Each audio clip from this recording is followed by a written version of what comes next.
Hi last మీరు ఇంతవరకు నేను ఎక్స్ప్లెయిన్ చేసిన ముందు పార్ట్స్ ని ఇంకా చూడకపోయి ఉంటే వెళ్ళి ఆ పార్ట్స్ ని చూసి తర్వాత ఈ వీడియోస్ ని చూడండి. అప్పుడే కథలో ఏం జరుగుతుంది, నేను మీకు ఏం చెప్తున్నానో పూర్తిగా అర్థమవుతుంది. అలాగే ఈ వీడియో మీకు నచ్చినట్టయితే ప్లీజ్ వీడియోని లైక్ చేసి ఛానల్ ని సబ్స్క్రైబ్ చేసుకోండి. పక్కనున్న బెల్ ఐకాన్ ని ఆన్ చేసి పెట్టుకున్నారంటే నేను వీడియో పెట్టగానే మీకు నోటిఫికేషన్ వచ్చేస్తుంది. ఇప్పటి వరకు ఈ ఐలాండ్ పై ప్లేన్ క్రాష్ అయ్యి ఒక నెల గడిచిపోతుంది. అందరూ కష్టంగానే ఇక్కడ జీవిస్తూ ఉంటారు. మైకిల్ తన కొడుకుని తీసుకొని ఎలాగైనా సరే ఈ ఐలాండ్ పై నుంచి బయటపడి తన కొడుక్కి మంచి జీవితాన్ని ఇవ్వాలి అనుకుంటాడు. అందుకోసమే చాలా కష్టపడి ఒక బోట్ ని కూడా రెడీ చేసుకుంటాడు. కానీ లాస్ట్ పార్ట్ లో మనం చూసాం కదా, దాన్ని తన కొడుకు వాల్టే తగలబెట్టి ఉంటాడు. ఎందుకంటే తనకి ఈ ఐలాండ్ ని వదిలి వెళ్లాలని ఉండదు. కానీ వాల్టే దాన్ని తగలబెట్టాడన్న నిజం జాన్ కి ఇంకా మనకి తప్ప అక్కడ ఉన్న ఎవ్వరికి తెలీదు. మైకిల్ మాత్రం జిన్నే దాన్ని తగలబెట్టాడు అనుకుంటాడు. అందుకే అంత పెద్ద గొడవ చేస్తాడు. ఇక తర్వాత జిన్ తన వల్ల ఆ బోట్ తగలబడింది అని అందరూ అనుకుంటున్నారు కాబట్టి తనే మళ్ళీ తయారు చేయాలని బ్యాంబోస్ ని తీసుకువచ్చి మైకిల్ కి మళ్ళీ ఆ బోట్ తయారు చేయడంలో హెల్ప్ చేస్తాడు. అలా చాలా కష్టపడి మళ్ళీ బోట్ ని తయారు చేస్తూ ఉంటారు. అప్పుడే జేక్ మైకిల్ దగ్గరికి వచ్చి ఏంటి బోట్ రెడీ అవుతుందా అంటాడు. దానికి మైకిల్ రెడీ అవుతుంది, కానీ మనం ఈ బోట్ లో సముద్రం మధ్యలోకి వెళ్ళిన తర్వాత మన దగ్గర ఒక డివైస్ ఉంటే బయట ఉన్న వాళ్ళకి సిగ్నల్ పంపొచ్చు అంటాడు. దానికి జేక్ ఇది మంచి ఐడియానే, నాకు తెలిసి సయ్యద్ దగ్గర ఒక డివైస్ ఏదో ఉన్నట్టుంది, కాకపోతే దానికి ఒక ప్రాబ్లం ఉంది, అదే బ్యాటరీ. మన దగ్గర బ్యాటరీని ఛార్జ్ చేయడానికి ఎలాంటి పవర్ సోర్స్ లేదు అంటాడు. అక్కడే అర్లీ కూడా మైకిల్ కి హెల్ప్ చేస్తూ ఉంటాడు. తను జేక్ వాళ్ళతో అంటాడు, మనకి పవర్ సోర్స్ లేదు, కానీ ఇంతకు ముందు సయ్యద్ చెప్పాడు కదా ఆ ఫ్రెంచ్ లేడీ దగ్గర బ్యాటరీస్ ఉన్నాయని, వాటిని తీసుకుంటే మనకి ఏదైనా అవసరం పడొచ్చు అంటాడు. అది వినగానే జేక్ వాళ్ళు వెంటనే సయ్యద్ దగ్గరికి వెళ్తారు. కానీ సయ్యద్ మాత్రం నేను అక్కడికి మళ్ళీ తిరిగి వెళ్ళను, నన్ను వదిలేయండి అంటాడు. అప్పుడు జేక్ నిన్ను వెళ్ళమండం లేదు, అక్కడికి వెళ్ళడానికి మాకు దారి చెప్పు, నేను ఒక్కనే వెళ్లి ఆ బ్యాటరీస్ తీసుకువస్తాను అంటాడు. దానికి సయ్యద్ చూడు జేక్, నువ్వు అక్కడికి వెళ్ళడం చాలా ప్రమాదం, ఎందుకంటే ఆ లేడీ చాలా ఖతర్నాక్ అయింది. అలాగే నేను తిరిగి వస్తున్నప్పుడు నాకు గాయం అవడం వల్ల నాకు కొంచెం మాత్రమే గుర్తుంది, సరిగ్గా అక్కడికి వెళ్ళడానికి దారే గుర్తు లేదు అంటాడు. లేదు ఎలా పడితే అలా వెళ్తాను అంటే అది ఇంకా ప్రమాదం, ప్రతి చోట అక్కడ ట్రాప్స్ ని ఏర్పాటు చేశారు, నువ్వు వెళ్ళావంటే ఆ ట్రాప్స్ లో ఇరుక్కొని చనిపోతావు అంటాడు. మళ్ళీ జేక్ నువ్వు అక్కడికి వెళ్ళినప్పుడు కొన్ని పేపర్స్ తీసుకువచ్చావు కదా, దాన్ని బట్టి మనం అక్కడికి వెళ్ళడానికి దారిని కనుక్కోవచ్చు కదా అంటాడు. అప్పుడు సయ్యద్ కోపంతో మేము దీన్ని చాలా రోజులుగా స్టడీ చేస్తున్నాం, కానీ ఇందులో నుంచి ఏది అర్థం అవ్వట్లేదు, షానన్ కొన్ని వర్డ్స్ ని కూడా నాకు చెప్పింది, కానీ ఇది పోయిట్రో లేకపోతే ఏదైనా హింట్ ఇస్తుందో మాకు ఏమీ అర్థం కావడం లేదు అంటాడు. అప్పుడే అర్లీ ఆ పేపర్స్ లో కొన్ని తీసుకొని చూస్తాడు. అందులో నెంబర్స్ చూసి అర్లీ కొంచెం ఫేస్ ని చేంజ్ చేస్తాడు. అంటే తనకి ఏదో అర్థం అయ్యింది అన్నమాట, కానీ ఆ విషయం గురించి తను ఎవ్వరికి చెప్పడు. ఇవి మామూలు నెంబర్సే అనుకోకండి, ఈ నెంబర్స్ పైనే మనకి ముందు చాలా మంచి స్టోరీ ఉండబోతుంది. ఇక లాస్ట్ కి సయ్యద్ జేక్ కి ఎలాంటి హెల్ప్ చేయడు, ఎందుకంటే వాళ్ళు వెళ్తే ప్రమాదం కాబట్టి ఎక్కడికి వెళ్ళకూడదు అంటాడు. తర్వాత నైట్ కి సయ్యద్ టెంట్ లో పడుకొని ఉన్నప్పుడు సడన్ గా తను కళ్ళు తెరిస్తే తన ముందుకు హర్లీ వస్తాడు. మనోన్ని చూడగానే సయ్యద్ చాలా భయపడతాడు. అప్పుడే సయ్యద్ ఏంటి నువ్వు, నీకు నిద్ర పట్టట్లేదా, అర్ధరాత్రి నా ఎదురుగా వచ్చి కూర్చున్నావు అంటాడు. అప్పుడు హర్లీ నాకు నిద్ర పట్టట్లేదు, నాలో కొన్ని ప్రశ్నలు ఉన్నాయి, నువ్వు దానికి సమాధానం చెప్తావా అంటాడు. కానీ సయ్యద్ మాత్రం ఇది కరెక్ట్ సమయం కాదు, అయినా అర్ధరాత్రి చెప్పే మూడు కూడా నాకు లేదు, నువ్వు వెంటనే ఇక్కడ నుంచి దొబ్బే అంటాడు. దానికి హర్లీ తర్వాత పడుకుందు, కానీ నువ్వు షానను చాలా సార్లు ఈ మ్యాప్ ను చూశారు కదా, ఒక్కసారైనా పక్కన ఉన్న ఆ నెంబర్స్ ని చూసారా అంటాడు. దానికి సయ్యద్ చూశాను, నేనేవో అవి కోఆర్డినేట్స్ అనుకున్నాను, అంతేకాని దాని మీద ఎక్కువ దృష్టి పెట్టలేదు అంటాడు. అప్పుడు హర్లీ నువ్వు ఆ ఫ్రెంచ్ లేడీ దగ్గరికి వెళ్తున్నప్పుడు సముద్రం అంచనానికి ఒక వైర్ కనిపించిందని చెప్పావు కదా, అది ఏంటి, ఎలా వర్క్ అవుతుంది అంటాడు. దానికి సయ్యద్ ఆ వైర్ ని పట్టుకొని నేను వెతుకుతూ ముందుకు వెళ్ళినప్పుడే ట్రాప్ లో ఇరుక్కున్నాను, అయినా సరే నువ్వు ఆ ఫ్రెంచ్ లేడీ రోసో గురించి ఎందుకంత ఆలోచిస్తున్నావు అంటాడు. అప్పుడు హర్లీ నేను తన గురించి తెలుసుకోవాలని ఏం కాదు, కానీ కొన్ని విషయాలు ఇక్కడ తెలుసుకుంటేనే మంచిది అనిపించింది, అందుకే ఇక్కడికి వచ్చాను, నీ నిద్ర డిస్టర్బ్ చేసి ఉంటే నన్ను క్షమించని హర్లీ అక్కడి నుంచి వెళ్లిపోతాడు. తర్వాత మార్నింగ్ అవ్వగానే హర్లీ కేవ్ లో బాటిల్స్ లో నీళ్ళని నింపుతూ ఉంటాడు, అంటే తను ఎక్కడికో బయలుదేరబోతూ ఉంటాడు. అంతలో చార్లీ అక్కడికి వచ్చి ఎక్కడికి వెళ్తున్నావు నువ్వు అంటాడు. దానికి హర్లీ నేను ఎక్కడికి వెళ్ళట్లేదు, అలా అడవిలో తిరగడానికి వెళ్తున్నాను అంటాడు. దాంతో చార్లీ కూడా నేను కూడా నీతో పాటు వస్తాను అంటాడు. కానీ హర్లీ మాత్రం నేను ఒంటరిగా వెళ్ళాలనుకుంటున్నాను, నాకు కొంచెం ప్రైవసీ కావాలి. ఇన్ని బాటిల్స్ ఎందుకు తీసుకువెళ్తున్నానంటే నాకు తొందరగా దాహం వేస్తుంది, అందుకే అన్ని వెంట తీసుకువెళ్తున్నాను అంటాడు. తర్వాత క్లేర్ కనిపిస్తుంది. తను బీచ్ లో ఒంటరిగా కూర్చొని ఉన్నప్పుడు జాన్ తన దగ్గరికి వచ్చి, చూడు క్లేర్, ఒక విషయంలో నీ హెల్ప్ నాకు కావాలి అంటాడు. అప్పుడు క్లేర్, నేను 9 నెలల ప్రెగ్నెంట్ ని, నేను ఏ పని చేసి నీకు హెల్ప్ చేయగలను అంటుంది. దానికి జాన్, నువ్వు పెద్ద పనేం చేయక్కర్లేదు, చిన్న పనే, నేను ఒక దాన్ని తయారు చేస్తున్నాను, అందులో నీ సహాయం కావాలి అంటాడు. దానికి క్లేర్, నువ్వేం తయారు చేస్తున్నావు అంటుంది. కానీ జాన్ మాత్రం ఏమీ చెప్పకుండా క్లేర్ ని తీసుకొని అడవిలోకి వెళ్తాడు. తర్వాత సయ్యద్ కనిపిస్తాడు. తను కోపంతో జేక్ దగ్గరికి వచ్చి, నా వస్తువులు మొత్తం ఎక్కడికి వెళ్ళాయి అంటాడు. జేక్ కి మాత్రం ఏమీ అర్థం కాదు, దేని గురించి మాట్లాడుతున్నాడు అని. అప్పుడే సయ్యద్, నువ్వు నటించకు, ఆ ఫ్రెంచ్ లేడీకి సంబంధించిన మ్యాప్స్, వస్తువులు అన్ని నా టెంట్ లోనే ఉండాలి, కానీ అవి ఇప్పుడు కనిపించడం లేదు అంటాడు. దానికి జేక్, నువ్వు కూల్ అవ్వు, నేను ఆ వస్తువులు ఏమీ తీసుకోలేదు అంటాడు. అప్పుడే సయ్యద్, నువ్వు తీసుకోలేదు, కానీ నీ బదులుగా హర్లీని రాత్రి నా టెంట్ దగ్గరికి పంపించి వాడి చేత ఈ దొంగతనం చేయించావు అంటాడు.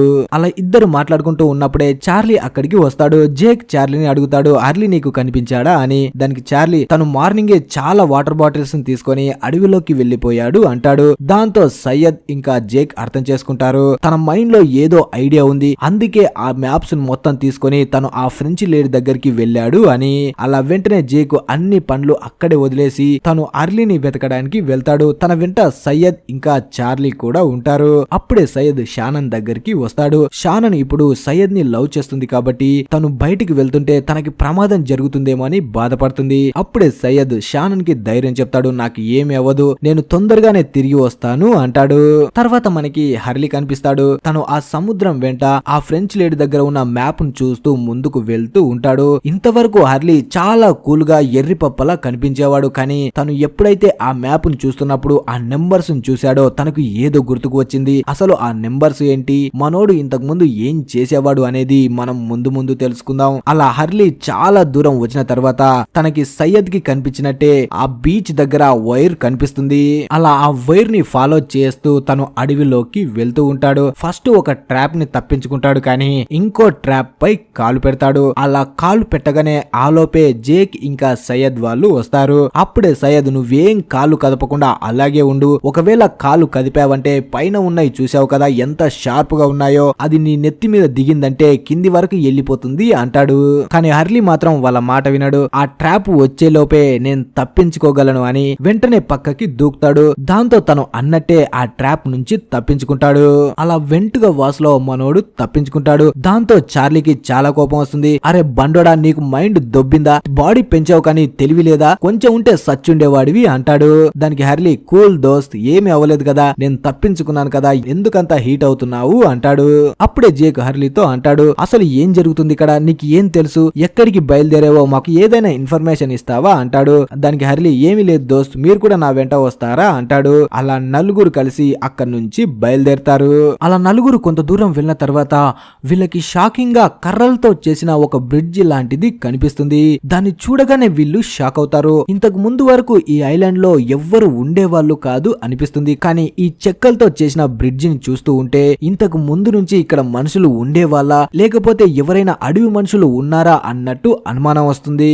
అప్పుడే సయ్యద్ అంటాడు, ఈతన్ అనేవాడు చచ్చాడు కదా, వాడికి సంబంధించిన వాళ్ళే దీన్ని తయారు చేసి ఉంటారు అంటాడు. అలా వీళ్ళు మాట్లాడుకుంటూ ఉన్నప్పుడే హర్లీ వాళ్ళ మాటలు అస్సలు వినకుండా ఆ బ్రిడ్జ్ పై నుంచి ముందుకు వెళ్తూ ఉంటాడు. అది చాలా రోజుల క్రితం చేసింది కాబట్టి మనోడు ఉన్న వెయిట్ కి అది తట్టుకోలేక తెగిపోయేలా ఉంటుంది.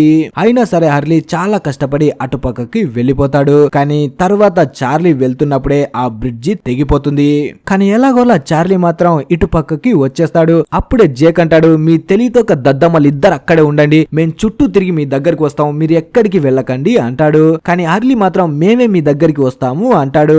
అలా ఇద్దరు ఒక పక్కకి, ఇద్దరు ఇంకో పక్కకి వెళ్ళిపోతారు. తర్వాత జేక్ ఇంకా సయ్యద్ కొంత దూరం వెళ్ళిన తర్వాత జేక్ కి ఆ బేస్మెంట్ కనిపిస్తుంది. వెంటనే ఇద్దరు అందులోకి వెళ్తారు. ఇంతకు ముందు ఆ ఫ్రెంచ్ లేడీ తనని తీసుకువచ్చింది ఈ బేస్మెంట్ లోకే అయి ఉంటుంది, కానీ ఇప్పుడైతే ఎవ్వరు అక్కడ కనిపించారు. అప్పుడు సయ్యద్ అంటాడు, తనకి బాగా తెలుసు, నేను తిరిగి వెళ్ళానంటే మళ్ళీ తనని వెతుక్కుంటూ వస్తాను, అలాగే తనతో పాటు ఇంకా వేరే వాళ్ళను కూడా తీసుకువస్తానని తనకి ముందే తెలుసు, అందుకే మనం వచ్చే లోపే మొత్తాన్ని ఖాళీ చేసి ఎటో వెళ్లిపోయింది అంటాడు. తర్వాత మనం హర్లీ లైఫ్ గురించి కూడా కొంచెం తెలుసుకుందాం. తను ప్లేన్ క్రాష్ అవ్వక ముందు ఒక మిడిల్ క్లాస్ ఫ్యామిలీలో ఉండేవాడు. వాళ్ళ ఇంట్లో ఉండే అందరూ జాబ్ చేసేవాళ్ళు, మనోడు కూడా ఒక జాబ్ చేసేవాడు. కానీ వాళ్ళ అమ్మ మాత్రం హర్లీని ఒక చిన్న పిల్లాడిలా చూసుకుంటుంది. అంటే మిడిల్ క్లాస్ ఫ్యామిలీలో ఒక కొడుకుని అమ్మ ఎలా చూసుకుంటుందో అంత ప్రేమగా చూసుకునేది. ఇప్పుడు హర్లీ టీవీ ముందు కూర్చొని ఉంటాడు. అలాగే తన చేతిలో ఒక లాటరీ టికెట్ కూడా ఉంటుంది. అంటే మనోడు లాటరీ టికెట్ కొని దాని నెంబర్ కోసం టీవీ చూస్తూ ఉంటాడు. అప్పుడే తనకి ఆ టికెట్ కొన్నందుకు ప్రైజ్ మనీ వస్తుంది. ఆ టికెట్ నెంబర్ 4, 8, 15, 18, 23, 42 సేమ్ ఇవే నెంబర్స్ ఆ ఫ్రెంచ్ లేడీ దగ్గర ఉన్న పేపర్స్ లో చూసి ఉంటాడు. అందుకే మనోడు రియాక్షన్ చేంజ్ అవుతుంది. ఇప్పుడు లాటరీ గెలిచాడు కాబట్టి రాత్రికే ఈ మిడిల్ క్లాస్ వాళ్ళు కాస్త రిచ్ గా మారిపోతారు. ప్రతి ఒక్కరు తన ఇంటి దగ్గరికి వచ్చి ఇంటర్వ్యూ తీసుకుంటారు. అప్పుడే హర్లీ అందరి ముందు నాకు వచ్చిన ఈ లాటరీ పైసలతో మా వాళ్ళని చాలా బాగా చూసుకుంటానని వాళ్ళ తాతని దగ్గరికి తీసుకొని తను ఈ వయసులో కూడా మా కోసం పనిచేస్తున్నాడు, ఇప్పటి నుంచి తనని చాలా బాగా చూసుకుంటాను అంటాడు. కానీ ఇక్కడే మనోడి లైఫ్ టర్న్ అవుతుంది. అది ఏంటంటే అలా మాట్లాడుతూ ఉన్నప్పుడే వాళ్ళ తాతకి హార్ట్ అటాక్ వచ్చి అక్కడే చనిపోతాడు. తర్వాత వాళ్ళ తాత ఫ్యూనరల్ జరుగుతూ ఉన్నప్పుడు ఆ ఫ్యూనరల్ కి హర్లీ వాళ్ళ అంకుల్ కూడా వస్తాడు. కానీ సడన్ గా తన నెత్తిపై పిడుగు పడి వాళ్ళ అంకుల్ కూడా అక్కడే చనిపోతాడు. ఇక కొన్ని రోజులకే హర్లీ బ్రదర్ కూడా తన భార్య పిల్లల్ని వదిలేసి ఒక వెయిట్రెస్ ని తీసుకొని లేచిపోతాడు. దాంతో హర్లీ అనుకుంటాడు, ఈ లాటరీ నా మంచి కోసం కాదు, ఇది వచ్చినప్పటి నుంచే నా బ్యాడ్ టైం స్టార్ట్ అయింది అనుకుంటాడు. నిజంగానే హర్లీకి ఏమి అవ్వదు గానీ తన చుట్టూ ఉన్న వాళ్ళకి ఏదో ఒక ప్రమాదం జరుగుతుంది. ఎప్పుడు చెడు వార్తనే వింటూ ఉంటాడు. ఆ తర్వాత హర్లీ వాళ్ళ అమ్మని ఒక ప్లేస్ కు తీసుకువెళ్లి తనకి సర్ప్రైజ్ ఇవ్వాలి అనుకుంటాడు. అలా వెళ్తూ ఉన్నప్పుడే హర్లీ వాళ్ళ అమ్మతో అంటాడు, నాకు పైసలు వచ్చిన దగ్గర నుంచే ఈ చెడు మొత్తం జరుగుతూ ఉంది, అంటే దీనిపై ఏదో శాపం ఉండొచ్చు అంటాడు. దానికి వాళ్ళ అమ్మ హర్లీని 2 చెంప దెబ్బలు కొట్టి అలాంటిది ఏమీ ఉండదు, నువ్వేమి వాటి గురించి ఆలోచించకు అంటాడు.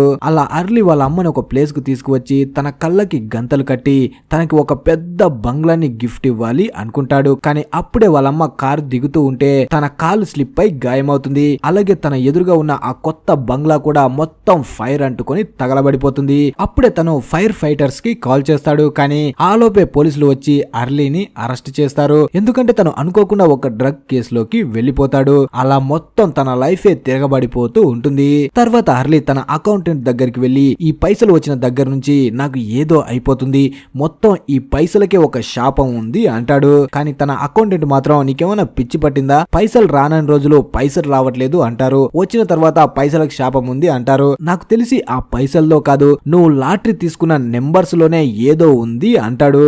దాంతో చార్లీ వెంటనే తను ఫస్ట్ ఈ నెంబర్స్ ని ఎక్కడ విన్నాడో అక్కడికి వెళ్తాడు. అంటే తను ఒక హాస్పిటల్ దగ్గర విని ఉంటాడు. అలా హాస్పిటల్ దగ్గరికి వెళ్తే అక్కడ ఒక మెంటల్ పేషెంట్ కనిపిస్తాడు. తన నోటి నుంచే ఫస్ట్ టైం తను ఈ నెంబర్స్ ని విని ఉంటాడు.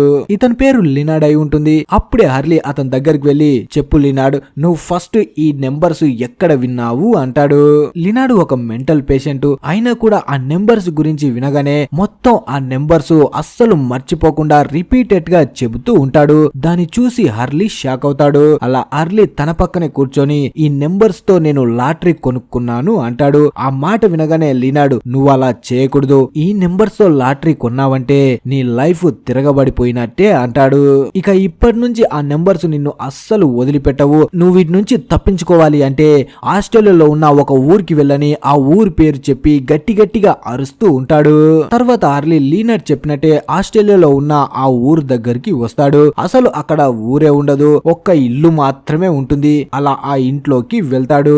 అక్కడ లీనాడ్ చెప్పిన శ్యామ్ అనే వ్యక్తి అయితే ఉండడు, కానీ తన వైఫ్ అక్కడ కనిపిస్తుంది. వెంటనే హర్లీ ఆ నెంబర్స్ గురించి తనకి చెప్తాడు.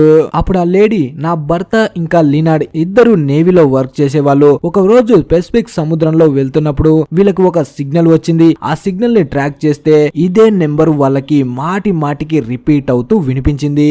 ఆ నెంబర్ సహాయంతో శ్యామ్ ఇంకా లీనాడ్ చాలా ఎంక్వైరీ చేశారు, కానీ వాటికి సంబంధించి ఎలాంటి ఆధారాలు దొరకలేదు. కానీ ఒక రోజు శ్యామ్ ఇంటికి వచ్చినప్పుడు మేము ఇద్దరం కలిసి ఒక ప్లేస్ కి వెళ్ళాము. అక్కడ ఒక వ్యక్తి జార్ కింద కొన్ని బీన్స్ దాచిపెట్టి వాటి లెక్కెంతో చెబితే చాలా పైసలు గెలుచుకోవచ్చు అన్నాడు. అప్పుడే అప్పుడే శామ్ తనకి వినిపించిన ఆ నెంబర్స్ లో కొన్ని చెప్పాడు. దాంతో తనకి ఆ బీన్స్ లెక్క కరెక్ట్ గా వచ్చింది. అలా చాలా పైసలు గెలుచుకున్నాడు. పైసలైతే గెలుచుకున్నాం కానీ అక్కడ నుంచి తిరిగి వస్తున్నప్పుడు మా కార్ కి యాక్సిడెంట్ అయింది. ఆ యాక్సిడెంట్ లో నా కాలు విరిగిపోయింది. కానీ ఇక్కడే విచిత్రం ఏంటంటే నా భర్త శామ్ కి ఒక చిన్న గాయం కూడా అవ్వలేదు. అలా రోజులు గడిచే కొద్దీ శామ్ కి చుట్టుపక్కల మొత్తం అనర్థాలే జరగడం స్టార్ట్ అయ్యాయి. దాంతో తను అర్థం చేసుకున్నాడు ఈ నెంబర్స్ కే ఒక శాపం ఉంది అని. ఇక అప్పటి నుంచే మేమిద్దరం అన్ని వదిలేసి ఇక్కడ ఎవ్వరు లేని ప్లేస్ కు వచ్చాం. ఎందుకంటే తను ఎక్కడ ఉన్నా సరే తను చుట్టుపక్కల ఏదో ఒక అనర్థం జరుగుతుంది. అదంతా విన్న తర్వాత హర్లీ షాక్ అవుతాడు. అలాగే తనతో అంటాడు, మీరు ఎవ్వరు లేని ఈ ప్లేస్ కు వచ్చిన తర్వాత ఆ నెంబర్ శామ్ ని వదిలేసి వెళ్లిపోయిందా అంటాడు. అప్పుడు ఆ లేడీ ఒక రోజు శామ్ తనని తాను షూట్ చేసుకుని చనిపోయాడు. అంటే అప్పటి నుంచే ఈ నెంబర్ వదిలేసింది. తన దగ్గర ఎలాంటి ఆప్షన్ లేదు. తన వల్ల ఎదుటి వాళ్ళు బాధపడుతున్నారని తనని తాను చంపుకున్నాడు అంటుంది. అలా అప్పటి నుంచే హర్లీకి ఈ నంబర్స్ వల్లే నా జీవితం మారిపోయింది అనుకుంటాడు. ఒకవేళ తన వల్లే ఈ ప్లేన్ కూడా క్రాష్ అయ్యిందేమో. ఎందుకంటే తనకి ఏమీ అవ్వలేదు కాబట్టి తన చుట్టుపక్కల ఉన్న వాళ్ళకి మాత్రమే ఈ శాపం వర్తిస్తుంది అన్నమాట. ఆ తర్వాత మళ్ళీ ప్రెజెంట్ లో ఉన్న హర్లీ కనిపిస్తాడు. తను ఈ నెంబర్స్ ను చూడగానే వీటి వల్లే ఆ ఫ్రెంచ్ లేడీ ఇక్కడ ఇరుక్కుందని తనకి అర్థమవుతుంది. అందుకే తను కూడా ఆ ఫ్రెంచ్ లేడీని వెతుక్కుంటూ బయలుదేరతాడు. అంటే నేవీలో పనిచేస్తున్న శామ్ వాళ్ళకి ఇక్కడి నుంచే ఈ నెంబర్ గురించి సిగ్నల్ వెళ్లి ఉంటుంది. దాని వల్లనే మొత్తం ఇన్ని అనర్థాలు జరుగుతున్నాయని తను అర్థం చేసుకుంటాడు. అప్పుడే హర్లీ ఇంకా చార్లీ ఇద్దరు మాట్లాడుకుంటూ ఉన్నప్పుడే సడన్ గా గన్ సౌండ్ వినిపిస్తుంది. వెంటనే ఇద్దరు అక్కడి నుంచి పారిపోతారు. అలా హర్లీ పరిగెడుతూ ఉన్నప్పుడే సడన్ గా తన ముందుకి ఆ ఫ్రెంచ్ లేడీ రోసో వస్తుంది. తనని చూడగానే హర్లీ నువ్వే కదా సయ్యద్ ని టార్చర్ పెట్టింది అంటాడు. అప్పుడే హర్లీ తన జేబులో ఉన్న ఆ పేపర్స్ ని తీసి అందులో ఉన్న నెంబర్స్ ని ఆ లేడీకి చూపిస్తూ ఈ నెంబర్స్ నీకెలా తెలుసు, అసలు ఇవి ఎక్కడి నుంచి ఎవరు చెప్పారు అంటాడు. దానికి ఆ లేడీ నాకు ఏమీ తెలీదు అంటుంది. ఆ మాట వినగానే హర్లీకి పిచ్చ కోపం వస్తుంది. నువ్వేమైనా మజాక్ చేస్తున్నావా? ఎవరు కావాలని ఈ అడవిలోకి రారు. ఈ అడవిలో ఏదో ఉంది, కావాలని మనని భయపెడుతుంది. అయినా కూడా నేను ధైర్యం చేసి ఇక్కడికి వచ్చానంటే నాకు ఈ నెంబర్స్ గురించి తెలుసుకోవాలని ఉంది కాబట్టే వచ్చాను అంటాడు. అప్పుడే రోసో అంటుంది, 18 సంవత్సరాల క్రితం మా షిప్ పైన కూడా ఇదే సిగ్నల్ వచ్చింది. అందులో కూడా ఇదే నెంబర్స్ గురించి చెబుతున్నారు. దాన్ని వెతుక్కుంటూ వస్తూ ఉన్నప్పుడే మా షిప్ ఒక తుఫాన్ లో ఇరుక్కుపోయింది. అలా ఆ తుఫాన్ కారణంగా మా దారి మారిపోయింది. మా పడవ మొత్తం మునిగిపోయింది. నేను నా టీం మాత్రం తప్పించుకొని ఈ ఐలాండ్ పైకి వచ్చాము. ఆ సిగ్నల్ లో ఈ నంబరే మాటి మాటికి మాకు వినిపించేది. అలా ఈ ఐలాండ్ పైకి వచ్చిన తర్వాత మేము మొత్తం వెతుకుతూ ఉన్నప్పుడే మాకు ఈ ఐలాండ్ పైన ఒక రేడియో స్టేషన్ కనిపించింది అంటుంది. ఆ మాట వినగానే హర్లీ షాక్ అవుతాడు. ఏంటి ఈ ఐలాండ్ పైన ఒక రేడియో టవర్ కూడా ఉందా అని.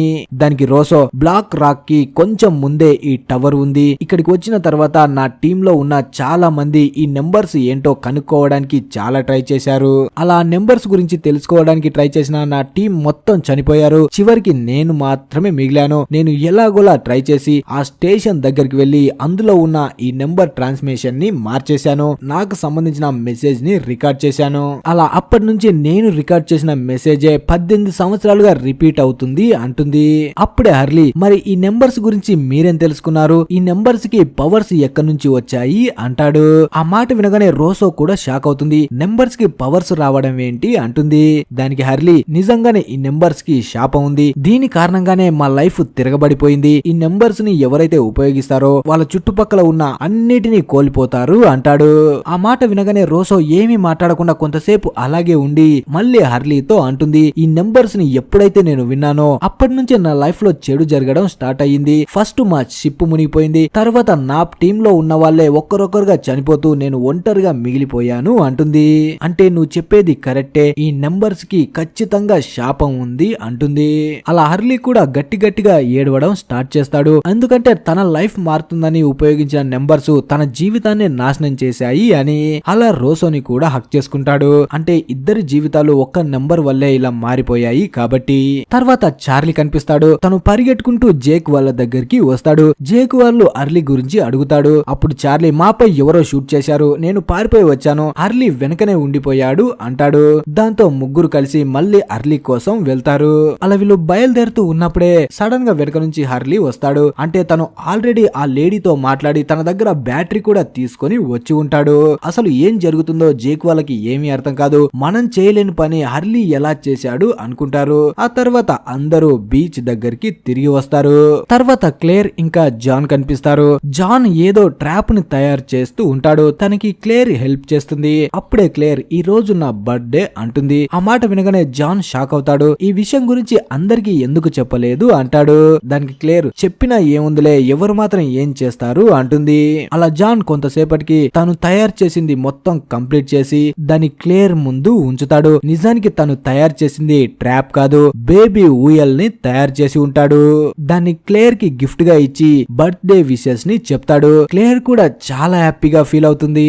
తర్వాత అర్లీ ఇంకా చార్లీ మాట్లాడుకుంటూ ఉంటారు. అప్పుడే చార్లీ తను ఇంతకు ముందు డ్రగ్ కి అడిక్ట్ అయిన వాణ్ణి అని తన సీక్రెట్ ని అర్లీకి చెప్పి నీ సీక్రెట్ ఏదైనా ఉంటే చెప్పు అంటాడు. కానీ అర్లీ మాత్రం ఏమీ మాట్లాడు, ఎందుకంటే తను ఏం చెప్పినా ఎవ్వరు నమ్మరు కాబట్టి. కానీ ఏదో ఒకటి చెప్దామని నేను అమెరికాలో 20 కోట్లకు అధిపతిని అంటాడు. ఆ మాట వినగానే చార్లీ ఊరుకోవయ్యా, నువ్వు నీ ఫేసు, నువ్వు 20 కోట్లకు అధిపతి అంటే నేను నమ్ముతానా అని వెంటనే అక్కడి నుంచి వెళ్ళిపోతాడు. కానీ అర్లీకి మాత్రం తను అనుకున్నది ఏంటో తెలిసిపోయింది. నిజంగానే ఆ నంబర్స్ కి పవర్స్ ఉన్నాయి అని. మరి మీరేమనుకుంటున్నారు? నిజంగానే నెంబర్స్ కి పవర్ ఉంటాయా? అంటే మంచి కానీ చెడు కానీ మీరేమనుకుంటున్నారో కింద కామెంట్ చేయండి. ఇప్పుడు జాన్ అదే కేస్ దగ్గరికి వెళ్లి దానిపైన కూర్చొని గట్టి గట్టిగా ఏడుస్తూ ఉంటాడు. తర్వాత కేవ్ లో బూన్ కనిపిస్తాడు. బూన్ పరిస్థితి ఇప్పుడు చాలా దారుణంగా మారిపోతుంది. తనకి చాలా గాయాలై ఉంటాయి. అలాగే ఇంటర్నల్ బ్లీడింగ్ కూడా అవుతూ ఉంటుంది. తనని కాపాడడానికి జేక్ చాలా ట్రై చేస్తాడు. అయినా కూడా తన వల్ల అస్సలు అవ్వదు. అప్పుడే సన కూడా తనకి హెల్ప్ చేయడానికి వస్తుంది. అలాగే జేక్ కేట్ తో అంటాడు, నువ్వు వెంటనే బీచ్ దగ్గర ఉన్న సోయర్ దగ్గరికి వెళ్లి తన దగ్గర ఎన్ని ఆల్కహాల్ బాటిల్స్ ఉన్నాయో అన్ని ఇక్కడికి తీసుకురా అంటాడు. దాంతో కేట్ కూడా సోయర్ దగ్గరికి బయలుదేరుతుంది. ఇక్కడ జేక్ బూన్ విరిగిన కాల్ని పట్టుకొని దాన్ని సరి చేయడానికి ట్రై చేస్తాడు. అప్పుడే తనకి నొప్పి కలుగుతుందని తన నోట్లో కర్రని పెట్టి దాన్ని సరి చేస్తాడు. దాంతో ఆ నొప్పిని తట్టుకోలేక గట్టి గట్టిగా బూన్ అరుస్తాడు. అక్కడ ఉన్న అందరూ ఈ అరుపుల్ని విని చాలా బాధపడతారు. అప్పుడే చార్లీ జేక్ దగ్గరికి వచ్చి జాన్ ఎక్కడికి వెళ్ళాడు అంటాడు. దానికి జేక్ కోపంతో వాడు ఎక్కడికి వెళ్ళాడో నాకు తెలీదు, ఇక్కడికి బూన్ ని తీసుకువచ్చి ఎక్కడికో పారిపోయి ఉంటాడు అంటాడు. అప్పుడే చార్లీ షానన్ కి ఈ విషయం చెప్పారా, తన సిస్టర్ కి తెలియాలి కదా తను ఇలాంటి పరిస్థితుల్లో ఉన్నట్టు అంటాడు. ఆ తర్వాత కేట్ పరిగెట్టుకుంటూ సోయర్ దగ్గరికి వెళ్లి తన దగ్గర ఉన్న ఆల్కహాల్ బాటిల్స్ ని అడుగుతుంది. ఇప్పుడు సోయర్ కూడా ముందులా లేడు కాబట్టి ఏమీ ఆలోచించకుండా ఒక ప్రాణాన్ని కాపాడాలి కాబట్టి తన దగ్గర ఉన్న మొత్తం ఆల్కహాల్ బాటిల్స్ ని ఇచ్చేస్తాడు. దాంతో కేట్ వాటిని తీసుకొని పరిగెట్టుకుంటూ కేవ్ దగ్గరికి వస్తూ ఉన్నప్పుడే మధ్యలో తనకి క్లేర్ కనిపిస్తుంది. అంటే ఇప్పుడే తనకి పెయిన్స్ రావడం కూడా స్టార్ట్ అవుతాయి. ఇప్పుడు క్లేర్ పరిస్థితిని చూసి కేట్ కూడా తనని వదిలేసి వెళ్ళాలి అనుకోదు. అందుకే హెల్ప్ కోసం గట్టి గట్టిగా అరుస్తుంది. అక్కడ దగ్గరలో ఎవ్వరు ఉండరు, కేవలం జిన్ మాత్రమే ఉంటాడు. ఆ అరుపులు విని జిన్ వెంటనే పరిగెట్టుకుంటూ కేట్ వాళ్ళ దగ్గరికి వస్తాడు. అప్పుడే కేట్ తన దగ్గర ఉన్న ఆల్కహాల్ బాటిల్స్ ఉన్న బ్యాగ్ ని జిన్ కి ఇచ్చి దీన్ని వెంటనే జేక్ దగ్గరికి తీసుకువెళ్ళు, జేక్ ని వెంటనే ఇక్కడికి రమ్మని చెప్పు, క్లేర్ కి డెలివరీ అవ్వబోతుంది అంటుంది. దాంతో వెంటనే జిన్ కూడా ఆ బ్యాగ్ తీసుకొని కేవ్ దగ్గరికి బయలుదేరతాడు. ఇక్కడ జేక్ బూన్ ని టెస్ట్ చేస్తూ ఉంటే తనకి అర్థమవుతుంది బాగా బ్లడ్ లాస్ అవ్వడం వల్ల తనకి ఇప్పుడు బ్లడ్ ని ఎక్కించాలి. కానీ తన బ్లడ్ గ్రూప్ తెలియదు కాబట్టి బూన్ ని మాటి మాటికి అడుగుతూ ఉంటాడు, నీ బ్లడ్ గ్రూప్ ఏంటి అని. కానీ మనోడు ఆ దెబ్బల కారణంగా ఆ నొప్పిని భరించలేక మాట కూడా సరిగ్గా మాట్లాడలేకపోతాడు. షాన్నైనా అడిగి తెలుసుకుందామంటే పాప మాత్రం అందరితో ఉండకుండా సయ్యద్ తో కలిసి డేట్ కి వెళ్లి ఉంటుంది. అలా కొంతసేపటికి బూన్ చాలా కష్టపడి తన బ్లడ్ గ్రూప్ ని చెప్తాడు, ఓ నెగిటివ్ అని. అప్పుడే జేక్ చార్లీతో అంటాడు, ఓ నెగిటివ్ ఎవరికి ఉందో అందరిని అడిగి తెలుసుకో అని. చార్లీ వెళ్లి అందరిని అడుగుతాడు. కానీ ఓ నెగిటివ్ ఎవ్వరి దగ్గర ఉండదు. ఇక లాస్ట్ కి జేకే తన ఓ నెగిటివ్ బ్లడ్ ని ఇస్తాడు. దాని బ్లడ్ ని ఇవ్వడానికి నీడిల్ ఉండదు. అప్పుడే సనా ఒక విచిత్రమైన చెట్టుని అక్కడికి తీసుకువస్తుంది. దానికి నీడిల్స్ లాగా చాలా ఉంటాయి. దాని సహాయంతో జేక్ బూన్ కి బ్లడ్ ని ఇస్తాడు. అలా బ్లడ్ ని ఇస్తూ ఉన్నప్పుడే జిన్ అక్కడికి వచ్చి క్లేర్ కి డెలివరీ అవ్వబోతుంది అంటాడు. కానీ ఇప్పుడు తను బ్లడ్ ఇస్తున్నాడు కాబట్టి జేక్ ఎక్కడికి వెళ్ళలేడు. అందుకే జిన్ ని చార్లీని ఇద్దరిని క్లేర్ దగ్గరికి పంపిస్తాడు. వాళ్ళు ఎలా చెయ్యాలో ఏం చెయ్యాలో మొత్తం చెప్పి పంపిస్తాడు. అలా జేక్ చాలా బ్లడ్ ని ఇస్తాడు. అయినా కూడా బూన్ లో ఎలాంటి కదలికలు ఉండవు. అప్పుడే బూన్ చిన్నగా మాట్లాడుతూ జేక్ తో ఏదో చెప్పాలి అనుకుంటాడు. అలా జేక్ దగ్గరికి వెళ్తే నేను ఒక ప్లేన్ పై నుంచి కింద పడిపోయాను అంటాడు. అలాగే నేను ఇంకా జాన్ ఇద్దరం కలిసి ఒక మెటల్ తో చేసిన డోర్ ని కనిపెట్టాము. దాని గురించి జాన్ ఎవ్వరికి చెప్పకుండా నన్ను ఆపాడు అంటాడు. అప్పుడే సనా జేక్ దగ్గరికి వచ్చి తను బ్లడ్ ఇస్తున్న నీడిల్ ని లాగేస్తుంది. ఎందుకంటే ఇప్పటికే బూన్ కి చాలా బ్లడ్ ని ఇచ్చేశాడు, ఇంకా కొంచెం ఇచ్చాడు అంటే తన ప్రాణాలు కూడా ప్రమాదంలో పడిపోతాయి, అందుకే నువ్వు రెస్ట్ తీసుకోవాలి అంటుంది. తర్వాత అడవిలో ఉన్న క్లేర్ వాళ్ళ దగ్గరికి జిన్ ఇంకా చార్లీ వస్తారు. అప్పుడే చార్లీ కేట్ తో అంటాడు జేక్ ఇక్కడికి రాలేడు. కేట్ కి మాత్రం ఏమీ అర్థం కాదు. అప్పుడే చార్లీ కేట్ తో అంటాడు జేక్ బూన్ కి బ్లడ్ ఇస్తున్నాడు, అందుకే ఇక్కడికి రాలేడు, ఈ డెలివరీని నువ్వే చెయ్యాలి అంటాడు. చార్లీతో పాటు కొన్ని అవసరమైన సామాన్లు కూడా తెచ్చి ఉంటాడు. దాంతో కేట్ క్లేర్ దగ్గరే కూర్చొని తనని పుష్ చేయమని అంటుంది. తర్వాత మైకిల్ జేక్ దగ్గరికి వస్తాడు. అప్పుడే జేక్ మైకిల్ తో అంటాడు మనం బూన్ కాల్ ని తీసేయాలి, ఎందుకంటే తన కాల్లో బ్లడ్ సర్క్యులేట్ అవ్వడం లేదు, ఇంకా కొంతసేపు మనం దాన్ని కట్ చేయకుండా ఉన్నామంటే తన ప్రాణాలే పోతాయి అంటాడు. కానీ సనా మాత్రం దీనికి ఒప్పుకోదు. కానీ ఇప్పుడు జేక్ కూడా ఏమీ చేయలేడు, తన చేతుల్లో ఉన్నది తన దగ్గరికి వచ్చిన వాళ్ళని ప్రాణాలతో కాపాడుకోవడమే. అందుకే ప్లేన్ కి సంబంధించిన షార్ప్ మెటల్ దగ్గరికి బూన్ ని తీసుకువెళ్లి దాని కింద పడుకోబెట్టి దాని సహాయంతో తన కాల్ని నరికేయాలి అనుకుంటాడు. అలా తన కాల్ తీసేయడానికి మొత్తం సిద్ధం చేస్తూ ఉన్నప్పుడే బూన్ చిన్నగా మాట్లాడుతూ జేక్ తో అంటాడు నువ్వు నా కాలు నరికినా సరే నేను ప్రాణాలతో బతకలేను, అలాంటప్పుడు నరకడం ఎందుకు, నాకు తెలుసు నువ్వు నన్ను కాపాడడానికి ట్రై చేస్తున్నావని, కానీ నేను బతకను డాక్టర్ అంటాడు. అలా బూన్ మాట్లాడుతూ ఉంటే జాన్ చాలా ఫీల్ అవుతాడు, తన కళ్ళ వెంట నీళ్లు వస్తూ ఉంటాయి. అప్పుడే బూన్ షానన్ గురించి చెప్తూ నా సిస్టర్ కి చెప్పండి, తనంటే నాకు చాలా ఇష్టం అంటాడు. అలా బూన్ మాటలు విన్న తర్వాత జేక్ కూడా ఆలోచిస్తాడు, ఈ కాల్ తీసేసిన తర్వాత కూడా తను ప్రాణాలతో బతకపోతే జీవితాంతం తను కాల్ లేదన్న బాధతోనే ఉంటాడు, కాబట్టి తను ఇలాగే ఉన్నన్ని రోజులు ఉంటాడు అని తన కాల్ని తీసేయకుండా ఆగిపోతాడు. అలా కొంతసేపట్లోనే బూన్ అక్కడే చనిపోతాడు. అలా బూన్ చనిపోయాడో లేదో అడవిలో ఉన్న క్లేర్ బిడ్డకి జన్మనిస్తుంది. ఇది చూస్తుంటే వింతగా అనిపించవచ్చు, కానీ ఒక ప్రాణం పోగానే ఇంకో ప్రాణం పుడుతుంది. క్లేర్ బిడ్డ ఆరోగ్యంగా ఉంటుంది, అందుకే క్లేర్ ఇంకా అక్కడ ఉన్న వాళ్ళు చాలా హ్యాపీగా ఫీల్ అవుతారు. తర్వాత మనం జేక్ కి సంబంధించిన ఫ్లాష్ బ్యాక్ ని చూద్దాం. ఇప్పుడు జేక్ మ్యారేజ్ జరగబోతూ ఉంటుంది. సారా అనే అమ్మాయికి కార్ యాక్సిడెంట్ అవుతుంది. తను బతకదు అనే స్టేజ్ లో ఉన్నప్పుడు జేకే తనకి ధైర్యాన్ని చెప్పి తనని బాగు చేస్తాడు. ఆ తర్వాత ఇద్దరికి ప్రేమ పుడుతుంది. ఇప్పుడు వాళ్ళ పెళ్లి కూడా జరగబోతూ ఉంటుంది. అలా తను సారాని పెళ్లి చేసుకుంటాడు. ఆ తర్వాత తన లైఫ్ లో ఏం జరిగింది అనేది మనం ముందు తెలుసుకుందాం. తర్వాత మళ్ళీ మనకి ప్రజెంట్ ఐలాండ్ ని చూపిస్తారు. ఇప్పుడు బూన్ చనిపోయాడు, అదే బాధలో అందరూ ఉంటారు. ఆలోపే క్లేర్ తనకు పుట్టిన బిడ్డని తీసుకొని బీచ్ దగ్గరికి వస్తుంది. ఒక మనిషిని పోయామన్న బాధల నుంచి ఆ చిన్న బేబీని చూడగానే అందరూ సంతోషంలోకి వచ్చేస్తారు. అప్పుడే షానన్ ఇంకా సయ్యద్ ఇద్దరు అక్కడికి వస్తారు. జేక్ షానన్ ని చూడగానే తన దగ్గరికి వెళ్లి తన బ్రదర్ ఇంకా ప్రాణాలతో లేడు అంటాడు. ఆ మాట వినగానే షానన్ చాలా బాధపడుతుంది. తర్వాత జేక్ ఒక దగ్గర బాధగా కూర్చొని ఉన్నప్పుడు కేట్ తన దగ్గరికి వచ్చి బూన్ చనిపోవడంలో ఎవ్వరు తప్పిదం లేదు అంటుంది. కానీ జేక్ మాత్రం లేదు, ఒక్కడి వల్లే తను చనిపోయాడు, తను నార్మల్ గా చావలేదు, తనని చంపేశాడు అని జాన్ ని వెతుక్కుంటూ అడవిలోకి బయలుదేరతాడు. తర్వాత షానన్ కనిపిస్తుంది. ఇప్పుడు తన బ్రదర్ డెడ్ బాడీ దగ్గర కూర్చొని చాలా ఏడుస్తూ ఉంటుంది. అప్పుడే సయ్యద్ తన దగ్గరికి వెళ్లి తనకి ధైర్యాన్ని చెప్తాడు. బూన్ చాలా ధైర్యవంతుడు, ఎలాంటి పరిస్థితులు వచ్చినా సరే పక్క వాళ్ళకి సహాయం చేయడం మాత్రం మానుకోలేదు అంటాడు. ఆ మాట విని షానన్ కూడా హ్యాపీగా ఫీల్ అవుతుంది. తన బ్రదర్ చాలా గొప్పోడు అనుకుంటుంది. తర్వాత జేక్ కనిపిస్తాడు. తను ఇప్పుడు పిచ్చ కోపంలో ఉంటాడు జాన్ పైన, అందుకే తనని వెతుక్కుంటూ అడవిలోకి వెళ్తూ ఉంటాడు. కొంత దూరం రాగానే జేక్ వీక్ అయిపోతాడు, ఎందుకంటే తను చాలా బ్లడ్ ని బూన్ కి ఇచ్చాడు కాబట్టి తన పరిస్థితి అంతగా బాగోదు. తన వెనకే కేట్ కూడా వస్తుంది. కేట్ తనతో మాట్లాడుతూ చూడు జేక్, నీ పరిస్థితి ఇప్పుడు బాగలేదు, అందుకే నువ్వు వెంటనే కేవ్ దగ్గరికి వచ్చేయడమే మంచిది అంటుంది.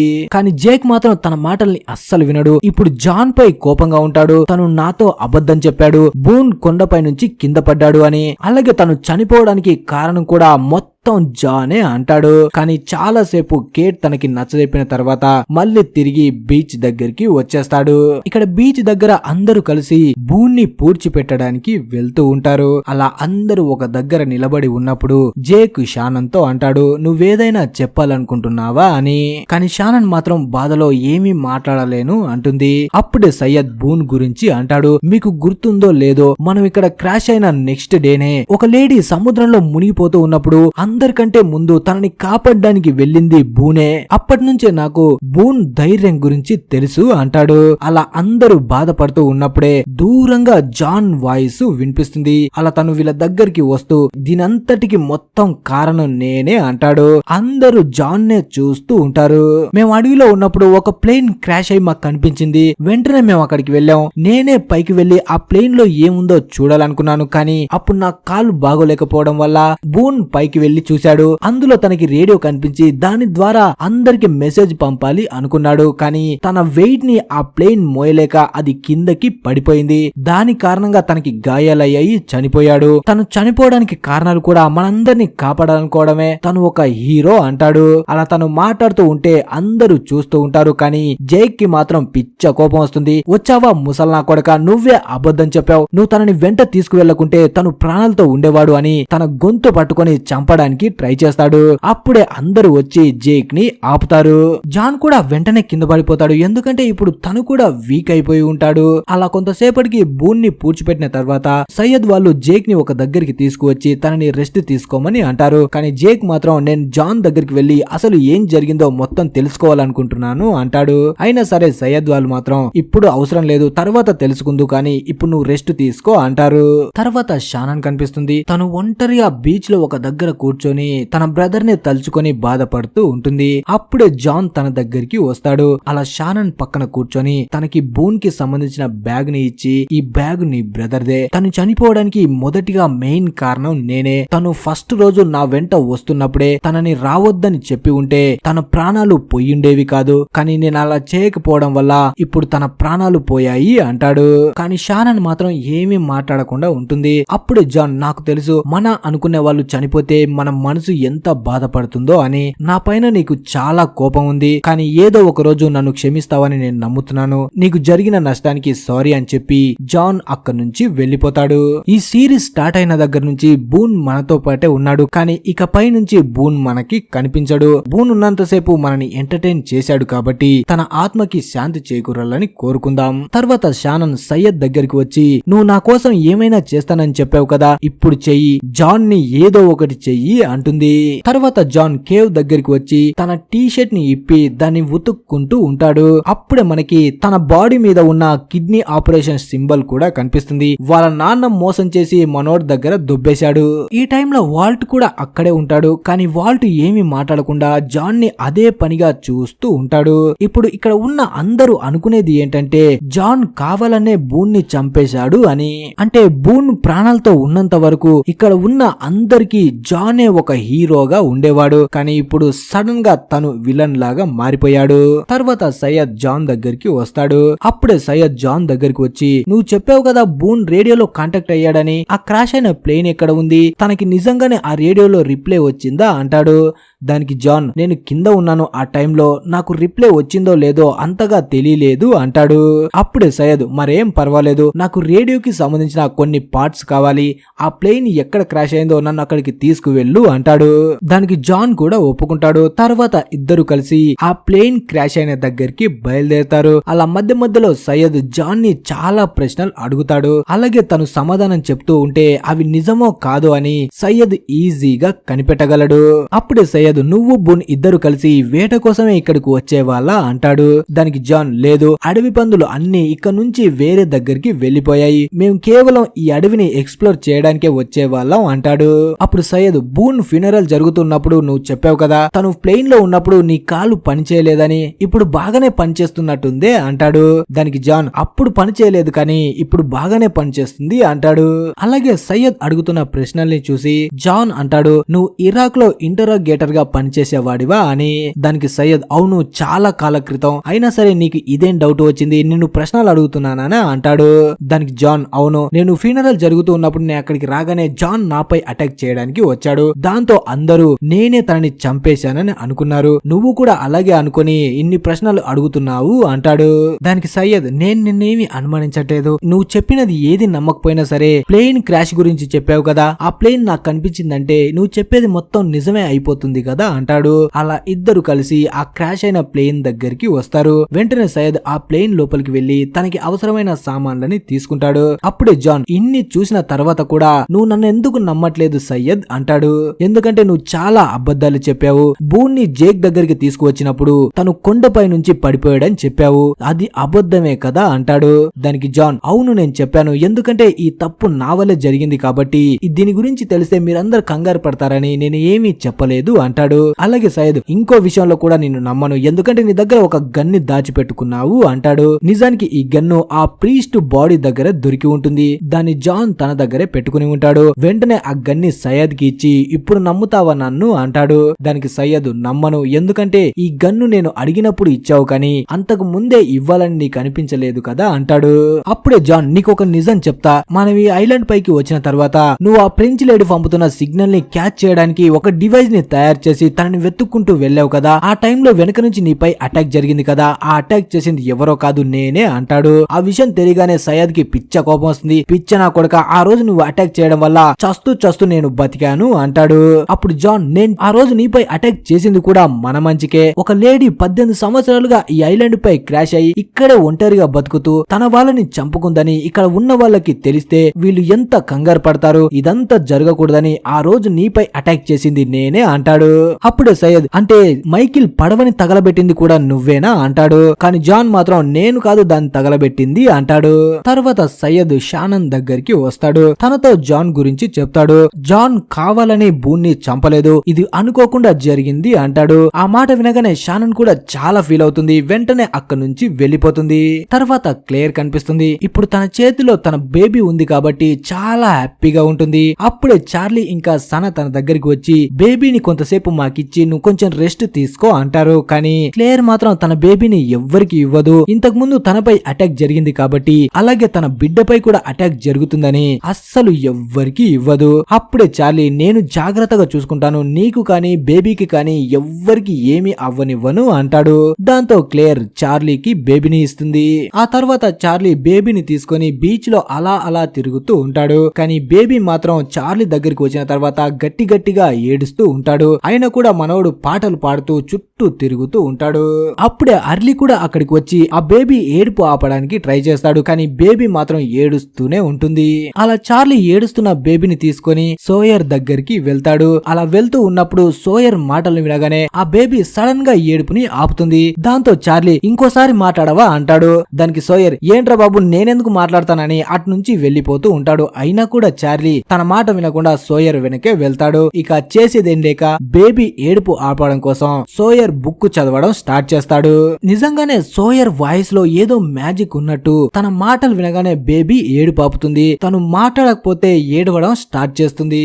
తర్వాత సయ్యద్ గురించి మనం కొంత ఫ్లాష్ బ్యాక్ ని చూద్దాం. ఇంతకు ముందు సయ్యద్ ఆస్ట్రేలియా వెళ్ళినప్పుడు అక్కడ ఉన్న సిఐఏ వాళ్ళు తనని అరెస్ట్ చేస్తారు. తనని అరెస్ట్ చేసి జైల్ కి పంపకుండా ఒక స్పెషల్ ప్లేస్ కి తీసుకువెళ్తారు. నిజానికి వాళ్ళకి సయ్యద్ హెల్ప్ కావాలి. సిడ్నీలో ఉన్న టెర్రరిస్ట్ గ్రూప్ వాళ్ళు చాలా బాంబ్స్ ని తీసుకువచ్చి ఉంటారు. ఇప్పుడు ఆ టెర్రరిస్ట్ గ్రూప్ ని కనిపెట్టి వాళ్ళని ఆపడం కోసం సయ్యద్ హెల్ప్ ని అడుగుతారు. తను ఇప్పుడు నాద్యాని వెతుక్కుంటూ ఆస్ట్రేలియాకి వచ్చి ఉంటాడు. అప్పుడే సిఐఏ వాళ్ళు సయ్యద్ తో అంటారు, నువ్వు ఈ టెర్రరిస్ట్ గ్రూప్ ని ఆపడంలో హెల్ప్ చేస్తే నీకు నాదియాని వెతకడంలో మేము హెల్ప్ చేస్తాము అంటారు. అప్పుడే సయ్యద్ ఈ టెర్రరిస్ట్ గ్రూప్ ని ఆపడానికి నన్నే ఎందుకు సెలెక్ట్ చేసుకున్నారు అంటాడు. నిజానికి ఈ టెర్రరిస్ట్ గ్రూప్ లో సయ్యద్ చిన్నప్పటి దోస్తు కూడా ఉంటాడు. అందుకోసం మనోన్ని సెలెక్ట్ చేసుకుంటారు. దాంతో సయ్యద్ ఈ మిషన్ కోసం ఒప్పుకొని ఒక టెర్రరిస్ట్ లాగా తను కూడా మారి తన దోస్తుతో కలిసి ఆ గ్రూప్ లో జాయిన్ అవుతాడు. తన దోస్తు కూడా సయ్యద్ ని కనిపెట్టలేడు. అలా కొన్ని రోజులు సయ్యద్ వాళ్ళలో కలిసిపోయిన తర్వాత ఆ బాంబ్స్ ఎక్కడ ఉన్నాయో మొత్తం తెలుసుకొని సిఐఏ వాళ్ళకి పట్టిస్తాడు. కానీ లాస్ట్ మూమెంట్ లో తన దోస్తుకి ఇదంతా తెలిసిపోతుంది. అప్పుడే తన దోస్తు సయ్యద్ తో అంటాడు, నువ్వు నన్ను కావాలనే మోసం చేశావని. గన్ తీసుకొని తనని తాను షూట్ చేసుకొని చనిపోతాడు. అలా సయ్యద్ ఆ మిషన్ లో సక్సెస్ అయ్యి ఆ బాంబ్స్ మొత్తం సిఐఏ వాళ్ళకి పట్టిస్తాడు. ఆ తర్వాత సిఐఏ వాళ్ళు కూడా వాళ్ళు చెప్పినట్టే నాదియా అడ్రస్ ని తనకి ఇచ్చి ఫ్లైట్ టికెట్స్ ని కూడా ఇస్తారు. అలా నాదియాని వెతుకుంటూ ఈ ఫ్లైట్ లో రావడం వల్ల తను ఈ ఐలాండ్ పైన క్రాష్ అయి ఉంటాడు. తర్వాత మళ్ళీ ప్రెజెంట్ ఐలాండ్ పైకి వస్తే జేక్ కనిపిస్తాడు. తన దగ్గర ఉన్న ఆ గన్స్ ఉన్న బ్రీఫ్ కేస్ కీ కూడా తన మెడలో కనిపించదు. దాంతో తను ఆ కీని వెతుక్కుంటూ బయలుదేరతాడు. అప్పుడే వర్షం పడడం కూడా స్టార్ట్ అవుతుంది. ఈ ఐలాండ్ పైన ఎవరైనా చనిపోబోతున్నా, ఎవరైనా ప్రమాదంలో పడబోతున్నా వర్షం పడడం స్టార్ట్ అవుతుంది. నిజానికి ఆ కీని దొంగిలించింది షానన్ అయి ఉంటుంది. తను ఎలాగైనా సరే తన బ్రదర్ చావుకి పగ తీర్చుకోవాలని ఆ గన్ తీసుకొని జాన్ ని చంపడానికి బయలుదేరుతుంది. అలా షానన్ జాన్ దగ్గరికి వెళ్లి తనకి గన్ గురిపెడుతుంది. కానీ అప్పుడే సయ్యద్ ఇంకా జేక్ వాళ్ళు కూడా అక్కడికి వస్తారు.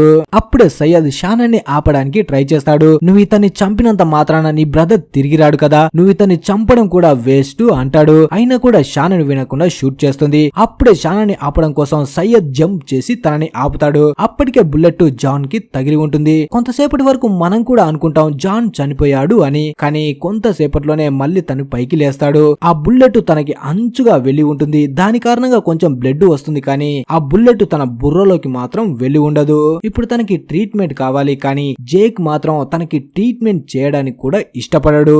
అలా అందరూ జాన్ ని వదిలేసి అక్కడి నుంచి వెళ్లిపోతారు. ఇప్పుడు అందరూ జాన్ ని ద్వేషిస్తూ ఉంటారు. అలా నైట్ కి జాన్ తన అయిన గాయానికి ఆయింట్మెంట్ రాసుకుంటూ ఉంటే అప్పుడే సయ్యద్ తన దగ్గరికి వెళ్లి మీరు చూసిన ఆ ఐరన్ డోర్ ఎక్కడ ఉంది అంటాడు. దానికి జాన్ సరైన సమాధానం చెప్పకుండా అటు ఇటు తిప్పుతూ తప్పుగా చెబుతూ ఉంటాడు. కానీ సయ్యద్ కి తెలిసిపోతుంది తను అబద్ధం చెప్తున్నాడో నిజం చెప్తున్నాడో. అలా జాన్ కళ్ళలోకి చూస్తూ నిజం చెప్పు జాన్, నువ్వు అబద్ధం చెప్తున్నావు అంటాడు. ఇప్పుడు ఐలాండ్ పై ఉన్న మైకిల్ కనిపిస్తాడు. తను ఇంతకు ముందు ఇక్కడ నుంచి ఎలాగైనా తన కొడుకుతో తప్పించుకోవాలని ఒక బోట్ ని తయారు చేస్తాడు. కానీ తన కొడుకు వాల్టే ఆ బోట్ ని తగలబెడతాడు. ఎందుకంటే తనకి ఈ ఐలాండ్ నుంచి వెళ్లాలని ఉండదు. కానీ తన కొడుకే తన బోట్ ని తగలబెట్టాడని మైకిల్ కి గాని అక్కడ ఉన్న ఎవ్వరికి తెలీదు, ఒక్క జాన్ కి ఇంకా మనకి తప్ప. దాంతో మైకిల్ జిన్నే తన బోట్ ని తగలబెట్టాడని తనపై కోపంతో గొడవ పడతాడు.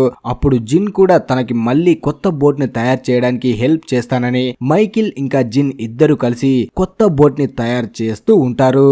రాత్రి పగలు తేడా లేకుండా కష్టపడి దాన్ని తయారు చేస్తారు. దీని మీద నలుగురు మాత్రమే ఇక్కడ నుంచి బయటికి వెళ్ళగలరు. మైకిల్, వాల్ట్, జిన్ ఇంకా సోయర్ వీళ్ళు నలుగురే ఇక్కడ నుంచి వెళ్లిపోవాలి అనుకుంటారు. ఈ బోట్ తయారవుతున్న కొంత దూరంలోనే కేట్ కూర్చొని ఉంటుంది. అప్పుడే చార్లీ తన దగ్గరికి వస్తాడు. చార్లీ ఇప్పుడు చాలా హ్యాపీగా ఉంటాడు. తను బోట్ ని చూస్తూ కేట్ తో అంటాడు, నువ్వు చూస్తూ ఉండు, వీళ్ళు నలుగురు బోట్ పై వెళ్లి ఎవరినైనా రెస్క్యూ చేయడానికి తప్పకుండా ఇక్కడికి తీసుకువస్తారు అంటాడు. ఒకవేళ అలా జరిగింది అంటే ఇక్కడికి చాలా షిప్స్ వస్తాయి, హెలికాప్టర్స్ వస్తాయి, మీడియా వాళ్ళు వస్తారు, మనం చాలా ఫేమస్ అయిపోతాం అంటాడు. అలా వీళ్ళు మాట్లాడుకుంటూ ఉంటే సోయర్ వాళ్ళ దగ్గరికి హార్ట్స్ అనే వ్యక్తి వస్తాడు. తన పాస్ట్ ఏంటనేది మనం ముందు తెలుసుకుందాం. నిజానికి హార్ట్స్ ఒక సైన్స్ టీచర్ అయి ఉంటాడు. అప్పుడే హార్ట్స్ సోయర్ వాళ్ళ దగ్గరికి వచ్చి మీరు ఈ బోట్ ని తొందరగా తయారు చేసి బయలుదేరాలి, లేదంటే కొన్ని రోజుల్లోనే సీజన్ మారబోతుంది. సీజన్ మారిందంటే అలల తాకిడి ఎక్కువ అవుతుంది. మీది పెద్ద షిప్ కాదు, కర్రలతో చేసిన చిన్న బోటు, అందువల్ల మీరు ముందుకు వెళ్ళలేక మిమ్మల్ని పసిఫిక్ ఓషన్ లోకి లాక్కుపోతుంది అంటాడు. కానీ తన మాటల్ని సోయర్ అంతగా పట్టించుకోడు. ఇలా వెదర్ ని ప్రెడిక్ట్ చేయడం వెదర్ మ్యాన్ వల్ల కూడా కాదు. నువ్వు నార్మల్ ఒక చిన్న సైన్స్ టీచర్వి, నువ్వు వచ్చి కథలు చెప్తే నీ మాట ఎవరింటారు అంటాడు. అప్పుడు జేక్ సోయర్ ని ఆపి మనకి సైన్స్ గురించి అంతగా తెలియదు కాబట్టి ఇతను చెప్పింది మనం తప్పకుండా విని తీరాలి అంటాడు. అప్పుడు హట్స్ అంటాడు, మీరు ఎంత కష్టపడ్డా సరే రేపే మీరు ఈ బోట్ పై నుంచి బయలుదేరాలి, లేదంటే మీకే ప్రాబ్లం వస్తుంది అంటాడు. అలా హట్స్ మాటలు వినగానే మైకిల్ చాలా అప్సెట్ అవుతాడు. అలా కోపంగా మైకిల్ అక్కడ నుంచి వెళ్లిపోతుంటే వెంటనే తన దగ్గరికి కేట్ వచ్చి అంటుంది, నువ్వు హట్స్ చెప్పే మాటల్ని నమ్ముతున్నావా అని. దానికి మైకిల్, మనకి ఇక్కడ వేరే ఆప్షన్ లేదు కదా, తను సైన్స్ టీచర్, తనకి తెలిసినంత మనకు తెలియదు కాబట్టి ఇక నమ్మక తప్పదు అంటాడు. అప్పుడే కేట్, నాకు సముద్రం గురించి చాలా విషయాలు తెలుసు, మా నాన్న దగ్గర నేర్చుకున్నాను, మా నాన్న నేను కలిసి అప్పుడప్పుడు సముద్ర ప్రయాణం చేసేవాళ్ళం, కాబట్టి నువ్వు వెళ్లేటప్పుడు బోట్ లో సోయర్ కు బదులుగా నన్ను తీసుకు వెళ్ళావంటే నీకు నేను ఎలా వెళ్లాలో అనేది హెల్ప్ చేస్తాను అంటుంది. కానీ మైకిల్ మాత్రం తనకి నో చెప్తాడు. నేను ఆల్రెడీ సోయర్ తో డీల్ చేసుకున్నాను, నువ్వు నా కొడుకు కోసం చాలా చేశావు, కానీ నేను తనకి మాట ఇచ్చాను కాబట్టి నిన్ను తీసుకువెళ్ళలేను అంటాడు. తర్వాత మైకిల్, సోయర్ ఇద్దరు బోట్ దగ్గర పనిచేస్తున్నప్పుడు తనకి కేట్ చెప్పిన మాటలు గుర్తుకు వస్తాయి. వెంటనే తను సోయర్ తో అంటాడు, నీకు సముద్రం గురించి ఏవైనా విషయాలు తెలుసా, అంటే నేవిగేషన్ గురించి, గాలి ఎటు వీస్తే ఎటు వెళ్ళాలి అని నీకు ఏవైనా తెలుసా అంటాడు. కానీ సోయర్ కి మాత్రం సముద్రం గురించి ఎలాంటి విషయాలు తెలియవు. అలా తన మాటలు వినగానే సోయర్, నీకి వల్ల వస్తాయా, నాకు తెలిసి నువ్వు నన్ను కాదని ఇంకెవరినో బోట్ లో తీసుకెళ్లాలి అనుకుంటున్నావు, అది ఎవరో చెప్పు అంటాడు.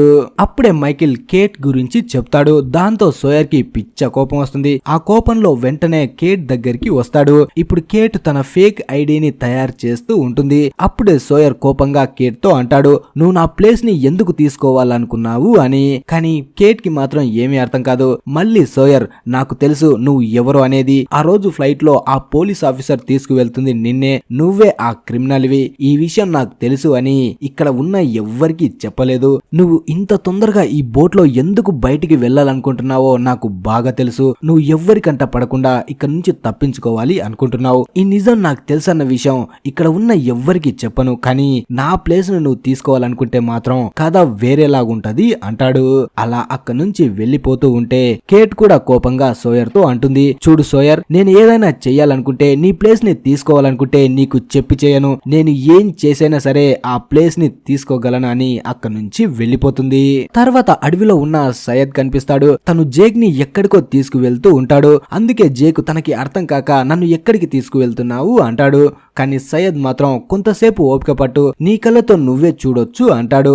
అలా కొంత దూరం వెళ్ళిన తర్వాత సయ్యద్ ఆగిపోతాడు. అప్పుడే జాన్ జేక్ తో అంటాడు, సయ్యద్ ని నేనే నిన్ను ఎక్కడికి తీసుకువెళ్తున్నాడో చెప్పొద్దని చెప్పాను అంటాడు. దానికి జేక్, అసలు ఇది ఎందుకు చేస్తున్నావు అంటాడు. అప్పుడు జాన్, నీ కళ్ళతో నువ్వు చూద్దురా అని ముగ్గురు కలిసి అక్కడి నుంచి ముందుకు వెళ్తారు. అలా ముగ్గురు కలిసి జాన్ వాళ్ళకి అడవిలో కనిపించిన ఆ కేజ్ దగ్గరికి వెళ్తారు. అలా దాన్ని చూడగానే జేక్ కూడా షాక్ అవుతాడు. అసలు ఇది ఏంటి అంటాడు. దానికి జేక్, అదే మనం కనిపెట్టాలి అంటాడు. అలా కొంతసేపు జేక్ ఆలోచించిన తర్వాత దీన్ని ఎలా ఓపెన్ చేయాలి అంటాడు. ఆ మాట వినగానే సయ్యద్, నీకేమైనా పిచ్చి పట్టిందా? నేను నిన్ను ఇక్కడికి తీసుకువచ్చింది దీన్ని పూడ్చిపెట్టాలని, కానీ నువ్వేమో దీన్ని ఓపెన్ చేయాలంటున్నావు అంటాడు. అప్పుడు జేక్, చూడు సయ్యద్, మనం దీన్ని రెండు రకాలుగా వాడుకోవచ్చు. ఒకటి, దీన్ని ఓపెన్ చేసిన తర్వాత దీంట్లో ఏవైనా సప్లైస్ ఉంటే మనకు ఉపయోగపడతాయి. లేదంటే దీన్ని మనం షెల్టర్ లాగా కూడా ఉపయోగించుకోవచ్చు అంటాడు. అప్పుడే సయ్యద్, నా మాట విను జేక్, దీన్ని ఎవరైనా ఓపెన్ చేయాలనుకుంటే బయట నుంచి హ్యాండిల్ పెట్టేవాళ్ళు కదా, దీన్ని ఇక్కడే క్లోజ్ చేసి ఉంచడానికే తయారు చేసి ఉంటారు. అందుకే తెరవడానికి ఎలాంటి మార్గం లేకుండా దాచిపెట్టారు అంటాడు. నేను చెప్పింది విని దీన్ని ఓపెన్ చేయాలన్న థాట్ ని ఇక్కడే వదిలేసి దాన్ని మొత్తానికి పూడ్చిపెట్టడం మనకే మంచిది అంటాడు. దాంతో జాన్ ఇంకా జేక్ ఏమీ మాట్లాడకుండా ఆలోచిస్తూ ఉండిపోతారు. తర్వాత మనకి మైకిల్ కనిపిస్తాడు. తను బోట్ ని రెడీ చేస్తూ ఉన్నప్పుడే సడన్ గా తన కడుపులో ఏదో అవుతూ ఉంటుంది. అలా కింద పడిపోతాడు. దాంతో వెంటనే తన కొడుకు వాల్ట్ పరిగెట్టుకుంటూ జేక్ ని పిలవడానికి వెళ్తాడు. కానీ మధ్యలో తనకి కేట్ కనిపిస్తుంది. అలా కేట్ కి వాళ్ళ నాన్నకైన విషయం చెప్పగానే తను పరిగెట్టుకుంటూ అడవిలోకి వెళ్లి జేక్ వాళ్ళని మైకిల్ దగ్గరికి తీసుకువస్తుంది. అలా కొంతసేపటి తర్వాత జేక్ వచ్చి మైకిల్ ని చెక్ చేసిన తర్వాత తనకి తెలుస్తుంది తను తాగే వాటర్ లో ఎవరో ఏదో కలిపేశారు అని. అది వినగానే హర్లీ జేక్ వాళ్ళతో అంటాడు, నాకు తెలిసి ఈ పని చేసిన వాళ్ళలో కేట్ అయినా అయి ఉంటుంది, సోయర్ అయినా అయి ఉంటారు. ఎందుకంటే వాళ్ళిద్దరే ఆ బోట్ పై వెళ్ళాలనుకుంటున్నారు అంటాడు. ఈ విషయం మైకిల్ కి కూడా తెలుస్తుంది. మైకిల్ ఖచ్చితంగా ఈ పని సోయరే చేసుంటాడని తనపైనే అనుమానపడతాడు. తర్వాత జేక్ కేవ్ లోకి వచ్చినప్పుడు తన దగ్గరికి కేట్ వచ్చి మైకిల్ కి ఎలా ఉంది అంటుంది. అలా మైకిల్ గురించి అడగగానే జేక్ కి డౌట్ వస్తుంది. నువ్వే తను తాగే వాటర్ లో ఏదో కలిపావు కదా అంటాడు. ఆ మాట వినగానే కేట్ కూడా సైలెంట్ అయిపోతుంది. మళ్ళీ జేక్ తో అంటుంది, నేనే ఇలా తనకి చేశానని నువ్వెలా అనుకుంటున్నావు అంటుంది. దానికి జేక్, నేనేం అనుకోవడం లేదు, నువ్వు ఏం చేయగలవో ఏం చేస్తావో నాకెలా తెలుస్తుంది, కేవలం నేను తెలుసుకుంటున్నాను అంతే అంటాడు. దాంతో కేట్ ఏమీ మాట్లాడకుండా అక్కడి నుంచి వెళ్లిపోతుంది. తర్వాత మనకి మైకిల్ కొడుకు వాల్ట్ కనిపిస్తాడు. తను జాన్ దగ్గరికి వెళ్తాడు. ఇప్పుడు జాన్ తనకి అయిన గాయానికి ఆయింట్మెంట్ రాసుకుంటూ ఉంటాడు. అప్పుడే వాల్ట్, నేను మా నాన్నకి విషయం ఇవ్వలేదు, తను ఇలా అవ్వడానికి నేను అస్సలు కారణం కాదు అంటాడు. అప్పుడే జాన్, నాకు తెలుసు వాల్ట్, నువ్వెందుకు ఇలా అనుకుంటున్నావు, నువ్వు ఇంతకు ముందు బోట్ ని తగలబెట్టావు కాబట్టి ఇలా నువ్వు మీ నాన్నకి చేసుంటావని నేను అనుకుంటున్నానని నీకు అనిపిస్తుంది కదా అంటాడు. దానికి వాల్ట్ కూడా తల ఊపుతాడు. అప్పుడే జాన్, చూడు వాల్ట్, మనమిద్దరం దోస్తులం, నువ్వు చేసిన పని గురించి ఇప్పటి వరకు నేను ఎవ్వరికి చెప్పలేదు. అలాగే నాకు బాగా తెలుసు, నువ్వు ఖచ్చితంగా మీ నాన్నకి ఇలాంటి పరిస్థితి రావాలని ఎప్పుడు కోరుకోవు, ఆ విషయం నాకు బాగా తెలుసు అంటాడు. అలా చెప్తూ జాన్ వాల్ట్ చెయ్యిని పట్టుకుంటాడు. అలా చెయ్యిని పట్టుకోగానే సడన్ గా ఏదో అయిపోతుంది. వెంటనే జాన్ తో అంటాడు, చూడు జాన్, మీరు ఆ ప్లేస్ ని అస్సలు ఓపెన్ చేయకూడదు, మీకే ప్రమాదం వస్తుందని 3 సార్లు చెప్తాడు. దాంతో జాన్ కూడా ఏమీ అర్థం కాదు. అసలు ఏ ప్లేస్ గురించి నువ్వు చెప్తున్నావు అంటాడు. కానీ వాల్ట్ మాత్రం ఇంకేమీ చెప్పకుండా అక్కడి నుంచి వెళ్ళిపోతాడు. నిజానికి వాల్ట్ దేని గురించి చెప్పాడో మనందరికీ బాగా తెలుసు. తను ఆ కేస్ గురించి చెప్పి ఉంటాడు. ఇంతవరకు ఆ కేస్ గురించి జాన్ వాళ్ళకి తప్ప వాల్ట్ కి తెలీదు. కానీ వాల్ట్ తెలిసినట్టు ఎలా చెప్పాడు అంటే, మనం స్టార్టింగ్ నుంచి చూసాం కదా, మనోర్లో ఏవో తెలియని సూపర్ పవర్స్ ఉన్నాయి. వాటి కారణంగానే తను ఇలా బిహేవ్ చేసి ఉంటాడు.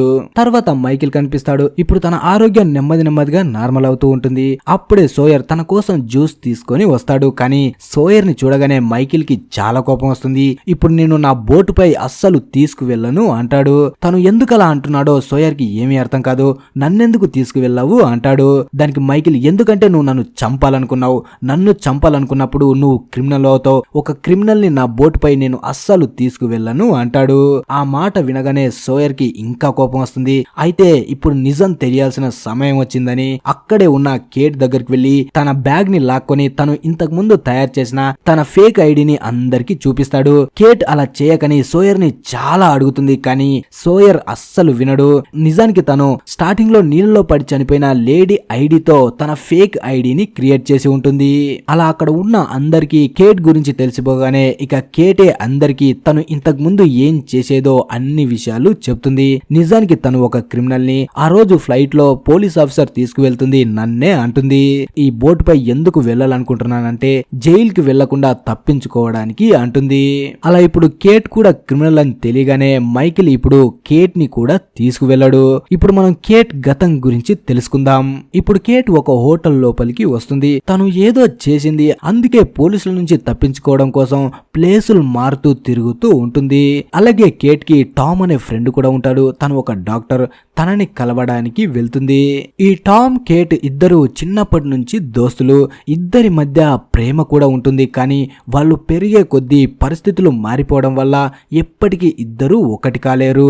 దీని కారణంగా టామ్ వేరే లేడీని పెళ్లి చేసుకుంటాడు. వాళ్ళకి 2 సంవత్సరాల కొడుకు కూడా ఉంటాడు. ఇప్పుడు కేట్ టామ్ ని కలిసి వాళ్ళ అమ్మని కలవడానికి ఏర్పాటు చేయమని అంటుంది. నిజానికి వాళ్ళ అమ్మ హెల్త్ బాగోలేక హాస్పిటల్లో ఉంటుంది. అలా ఉన్న వాళ్ళ అమ్మని ఇప్పుడు కేట్ డైరెక్ట్ గా వెళ్లి తను కలవలేదు. ఎందుకంటే తను క్రిమినల్ కాబట్టి ఇప్పుడు టామ్ హెల్ప్ ని తీసుకుంటుంది. టామ్ కూడా దీనికి ఒప్పుకుంటాడు. తర్వాత నైట్ కి టామ్ ఇంకా కేట్ ఇద్దరు వాళ్ళ అమ్మని కలవడానికి బయలుదేరతారు. కానీ అలా వెళ్తూ ఉన్నప్పుడే మధ్యలో వీళ్ళిద్దరు ఒక ప్లేస్ కి వెళ్తారు. ఆ ప్లేస్ లోనే చిన్నప్పుడు వీళ్ళిద్దరు కలుసుకునే వాళ్ళు. అలాగే ఒక బాక్స్ ను కూడా వీళ్ళు ఇక్కడ దాచిపెట్టి ఉంటారు. అందులో వీళ్ళకి సంబంధించిన కొన్ని చిన్నప్పటి గుర్తులు కూడా ఉంటాయి. నిజానికి వీళ్ళు చిన్నగా ఉన్నప్పుడు పెద్దగా అయినాక వీళ్ళు ఎంత సంతోషంగా ఉండాలి, ఎలా బతకాలి అని ఇద్దరు కలిసి మాట్లాడుకొని ఇక్కడ ఒక బాక్స్ ని దాచిపెట్టి ఉంటారు. అలా ఇద్దరు ఆ బాక్స్ ని ఓపెన్ చేసి చూస్తే అందులో ఒక చిన్న టాయ్ ప్లేన్ ఉంటుంది. ఇప్పుడు మనం ప్రెజెంట్ లో ఈ ఐలాండ్ పై కేట్ చేతిలో చూసిన ఆ టాయ్ ప్లేన్ నిజానికి టామ్ కి సంబంధించిందే అయి ఉంటుంది. ఆ తర్వాత ఇద్దరు కేట్ వాళ్ళ అమ్మని కలవడం కోసం హాస్పిటల్ కి వెళ్తారు. అలా కేట్ వాళ్ళ అమ్మని చూడ్డానికి వెళ్తుంది. కేట్ వాళ్ళ అమ్మ కేట్ ని చూడగానే తన అసలు పేరైన క్యాథరిన్ అని పిలుస్తుంది. అప్పుడే కేట్ వాళ్ళ అమ్మతో, నన్ను క్షమించమ్మా, నీతో నేను అలా చేసి ఉండకూడదు అంటుంది. కానీ వాళ్ళ అమ్మ మాత్రం కేట్ తో మాట్లాడడానికి ఇష్టపడదు. హెల్ప్ కోసం గట్టిగా అరుస్తూ ఉంటుంది. ఆ అరుపులు విని గాడ్ అక్కడికి వస్తాడు. తన నుంచి ఎలాగోలా తప్పించుకొని కేట్ బయటికి వస్తుంది.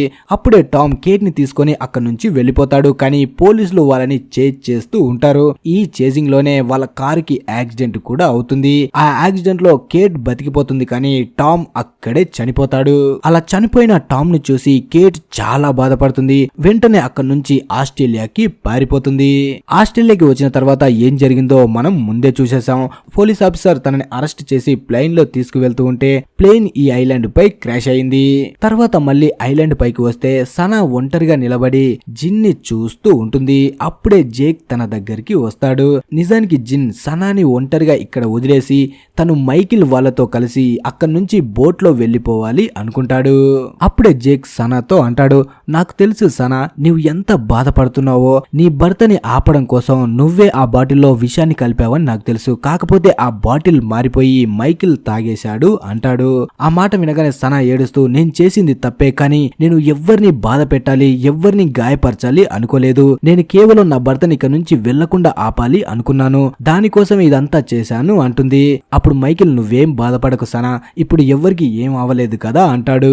అలా బాధపడుతున్న సనాని చూసి మళ్ళీ జేక్ తనతో అంటాడు, నువ్వు నువ్వు నిజాన్ని ఒప్పుకోవాలి సనా, జిన్ ఇక నుంచి వెళ్లిపోతున్నాడు, తనకి గుడ్ బై చెప్పడం తప్ప నీకు ఏమీ మిగల్లేదు అంటాడు.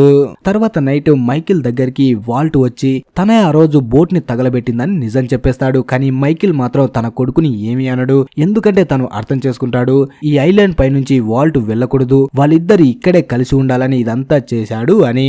అప్పుడే మైకిల్ వాల్ట్ తో అంటాడు, నువ్వు మనిద్దరం ఇక్కడే కలిసి ఉండాలనుకుంటే మన ఇద్దరం ఇక్కడే ఉందాం, మనకి బదులుగా ఎవరన్నా వెళ్ళిపోతారు అంటాడు. కానీ వాల్ట్ మాత్రం మనం ఇద్దరం ఎలాగో ఇక్కడే ఉండబోతున్నాం కదా అంటాడు. అంటే వీళ్ళు ఎప్పటికీ ఈ ఐలాండ్ పై నుంచి బయటపడాలని వాల్ట్ కు బాగా తెలుసు అనమాట. కానీ ఇదంతా ఎందుకు అనేది మనం ముందు ముందు తెలుసుకుందాం. సర్వైవర్స్ ఈ ఐలాండ్ పై ఇరుక్కుపోయి నెలకి పైగా దాటిపోతుంది. అందరూ ఇక నుంచి ఎలా బయటపడాలని ఆలోచించడం మానేసి ప్రస్తుతానికి ఇక్కడ ప్రాణాలతో ఉండడం కోసం పోరాడుతూ ఉంటారు. ఇక్కడ అందరూ ఒకలా ఉంటే జాన్ మాత్రం ఇంకోలా కనిపిస్తాడు మనకి. తను అందరికీ ధైర్యం చెప్తాడు, కానీ తను ముఖ్యంగా అందరితో నిజాన్ని మాత్రం దాచిపెడతాడు. అంటే అన్ని విషయాలని అందరికీ చెప్పేస్తే ఎప్పుడో ఒకప్పుడు ప్రమాదంలో పడతామని తను ఆలోచిస్తూ ఉంటాడు. అందుకే వీళ్ళకి ఒక అడవిలో ఒక టన్నెల్ లాంటిది కనిపించిందన్న విషయం కూడా ఎవ్వరికీ చెప్పడు.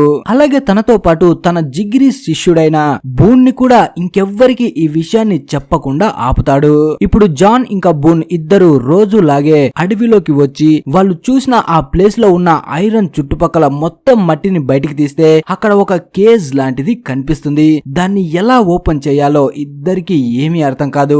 దీనికి ఐరన్ తో చేసిన ఒక డోర్ ఉంటుంది, అలాగే ఆ డోర్ పైన ఒక గ్లాస్ లాంటిది కూడా ఉంటుంది. ఆ గ్లాస్ ని పగలగొడదామంటే అది బుల్లెట్ ప్రూఫ్ గ్లాస్ అయి ఉంటుంది.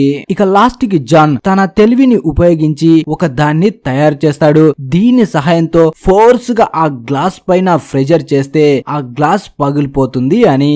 అలా పని చేస్తున్నప్పుడే బూన్ అంటాడు, మనం 2 వారాలుగా ఈ ప్లేస్ కి ఇద్దరం కలిసే వస్తున్నాం, కానీ ఇప్పటి వరకు నాకు నీ గురించి ఏ విషయము తెలీదు, అంటే నీకు కూడా ఒక స్టోరీ ఉంటుంది కదా అంటాడు. అప్పుడు జాన్, నా కథ ఏమి అంత ఇంట్రెస్టింగ్ గా ఉండదు, వింటే నీకే బోర్ కొడుతుంది. ఇప్పుడు నేను ఆలోచించేది ఏంటంటే మనం ఇంత కష్టపడి ఈ పరికరాన్ని తయారు చేశాం, దీని సహాయంతో గ్లాస్ పగులుతుందా లేదా అనే ఆలోచిస్తున్నాను అంటాడు. అలా ఇద్దరు కష్టపడి వాళ్ళు తయారు చేసిన దాంతో ఆ గ్లాస్ ని పగలగొట్టడానికి ట్రై చేస్తారు, కానీ ఇనుమే విరిగిపోతుంది, కానీ ఆ గ్లాస్ మాత్రం పగలదు. ఇలా జరగడంతో జాన్ కూడా షాక్ లో ఉంటాడు. గ్లాసు పగలాలి కానీ ఇంత ప్రెషర్ అప్లై చేసినా అసలు ఎందుకు పగలలేదని ఆలోచిస్తూ ఉంటాడు. అప్పుడే బూన్ జాన్ కాల్ని చూసి జాన్ నీ కాలికి గాయమైంది అంటాడు. అప్పుడే జాన్ తన కాల్ని చూసుకుంటే ఆ విరిగిపోయిన ఇనుము ముక్క తన కాలికి దిగి ఉంటుంది. ఇక్కడ విచిత్రం ఏంటంటే ఆ దిగిన నొప్పి కూడా జాన్ కి తెలీదు. అలా తను ఆ ఐరన్ ముక్కని బయటికి తీసి తను కూడా విచిత్రంగా ఆలోచిస్తూ ఉంటాడు, అసలు తనకి స్పర్శనే ఎందుకు తెలియలేదు అని. తర్వాత రోజు మళ్ళీ బూన్ ఇంకా జాన్ ఇద్దరు అడవిలోకి వచ్చి కొన్ని కట్టెల్ని కొడుతూ ఉంటారు, అంటే మళ్ళీ ఆ డోర్ ని ఓపెన్ చేయడానికే. కానీ అప్పుడే బూన్ అంటాడు, చూడు జాన్, మనం చాలా తలతిక్క పని చేస్తున్నాం, అసలు ఉపయోగమే లేని దాంతో మనం ఎందుకింత కష్టపడాలి అంటాడు. ఆ మాట వినగానే జాన్ కి కోపం వస్తుంది. ప్రతి డోరు ఏదో ఒక విధంగా ఓపెన్ అవుతుంది, కేవలం మనం దాన్ని ఓపెన్ చేయడానికి ప్రయత్నించాలి అంటాడు.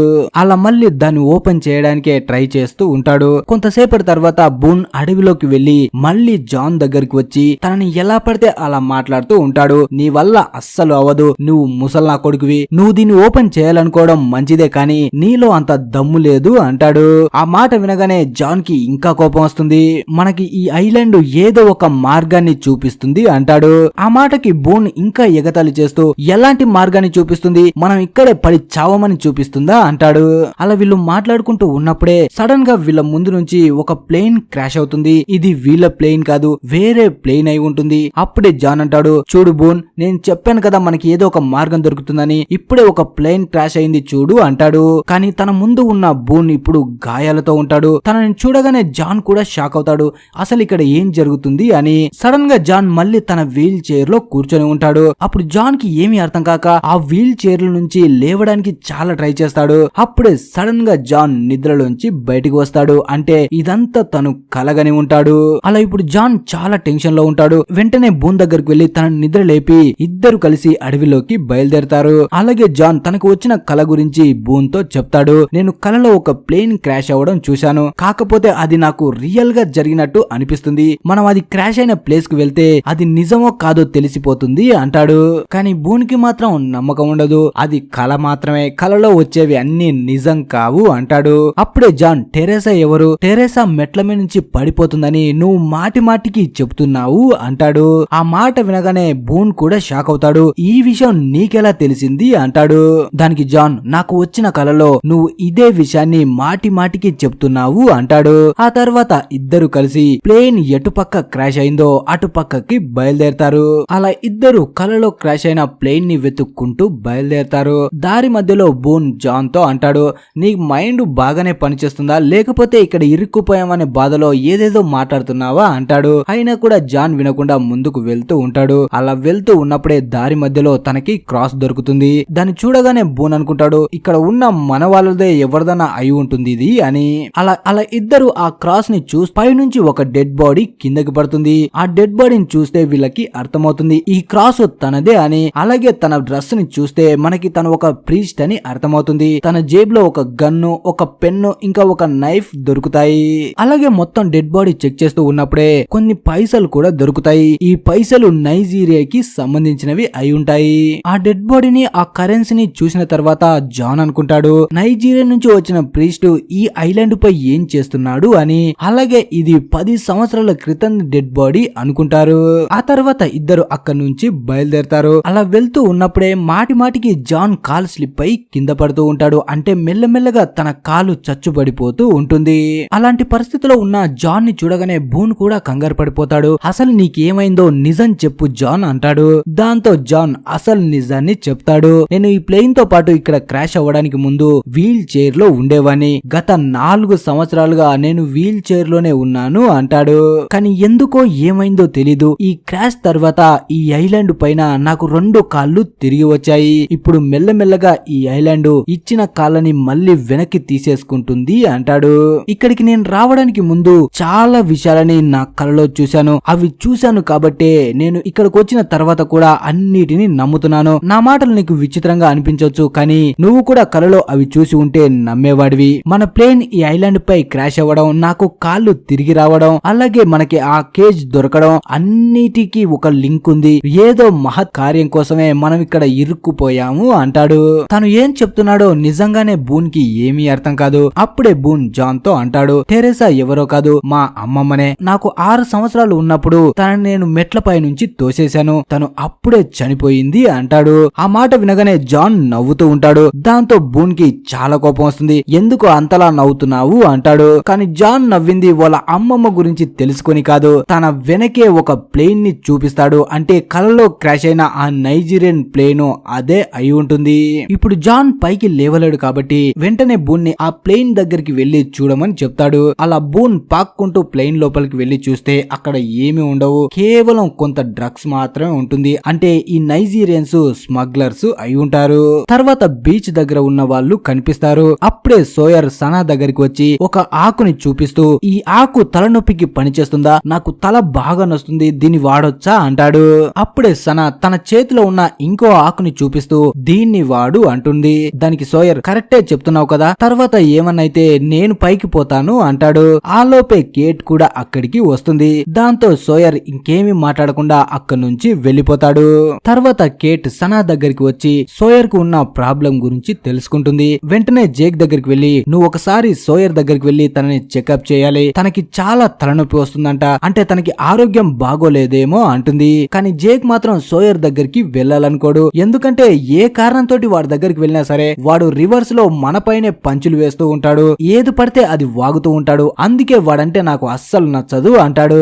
తర్వాత రోజు సోయర్ కనిపిస్తాడు. తన తలనొప్పి తగ్గకపోగా ఇంకా ఎక్కువైపోతుంది. దాంతో తనతో మాట్లాడదామని జేక్ తన దగ్గరికి వెళ్తాడు. ఇప్పుడు కూడా మనోడు చాలా ఎగిస్టాలు మాట్లాడతాడు. దాంతో జేక్ కి మండి అక్కడి నుంచి వెళ్లిపోతుంటాడు. అప్పుడే సోయర్ మళ్ళీ జేక్ ని ఆపి, ఇదేమన్నా ట్యూమర్ అంటావా అంటాడు.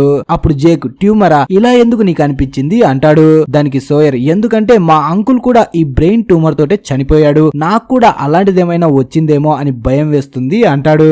సోయర్ ఎప్పుడు ఎవరితో కరెక్ట్ గా సమాధానం చెప్పి మాట్లాడు. అయినా కూడా జేక్ ఇప్పుడు తనకి హెల్ప్ చేయాలి అనుకుంటాడు. అలా తనని మొత్తం చెక్ చేసిన తర్వాత జేక్ కి తెలుస్తుంది తనకి సైట్ ప్రాబ్లం వచ్చింది అని. ఎందుకంటే తను ఎక్కువ బుక్స్ చదువుతాడు కాబట్టి. ఈ ఐలాండ్ పై క్రాష్ అయిన దగ్గర నుంచి మనం ఎప్పుడు చూసినా సోయర్ బుక్ చదువుతూనే కనిపిస్తాడు. దీని వల్లనే తనకి తనకి సైట్ ప్రాబ్లం వస్తుంది. వెంటనే జేకు ప్లేన్ లో ఉన్న స్పెట్స్ ని తీసుకువచ్చి 2 గ్లాసెస్ ని కలిపి సయ్యద్ సహాయంతో ఒకటిగా మార్చి వాటిని సోయర్ కి పెడతాడు. దాంతో తన తలనొప్పి కాస్త పోతుంది.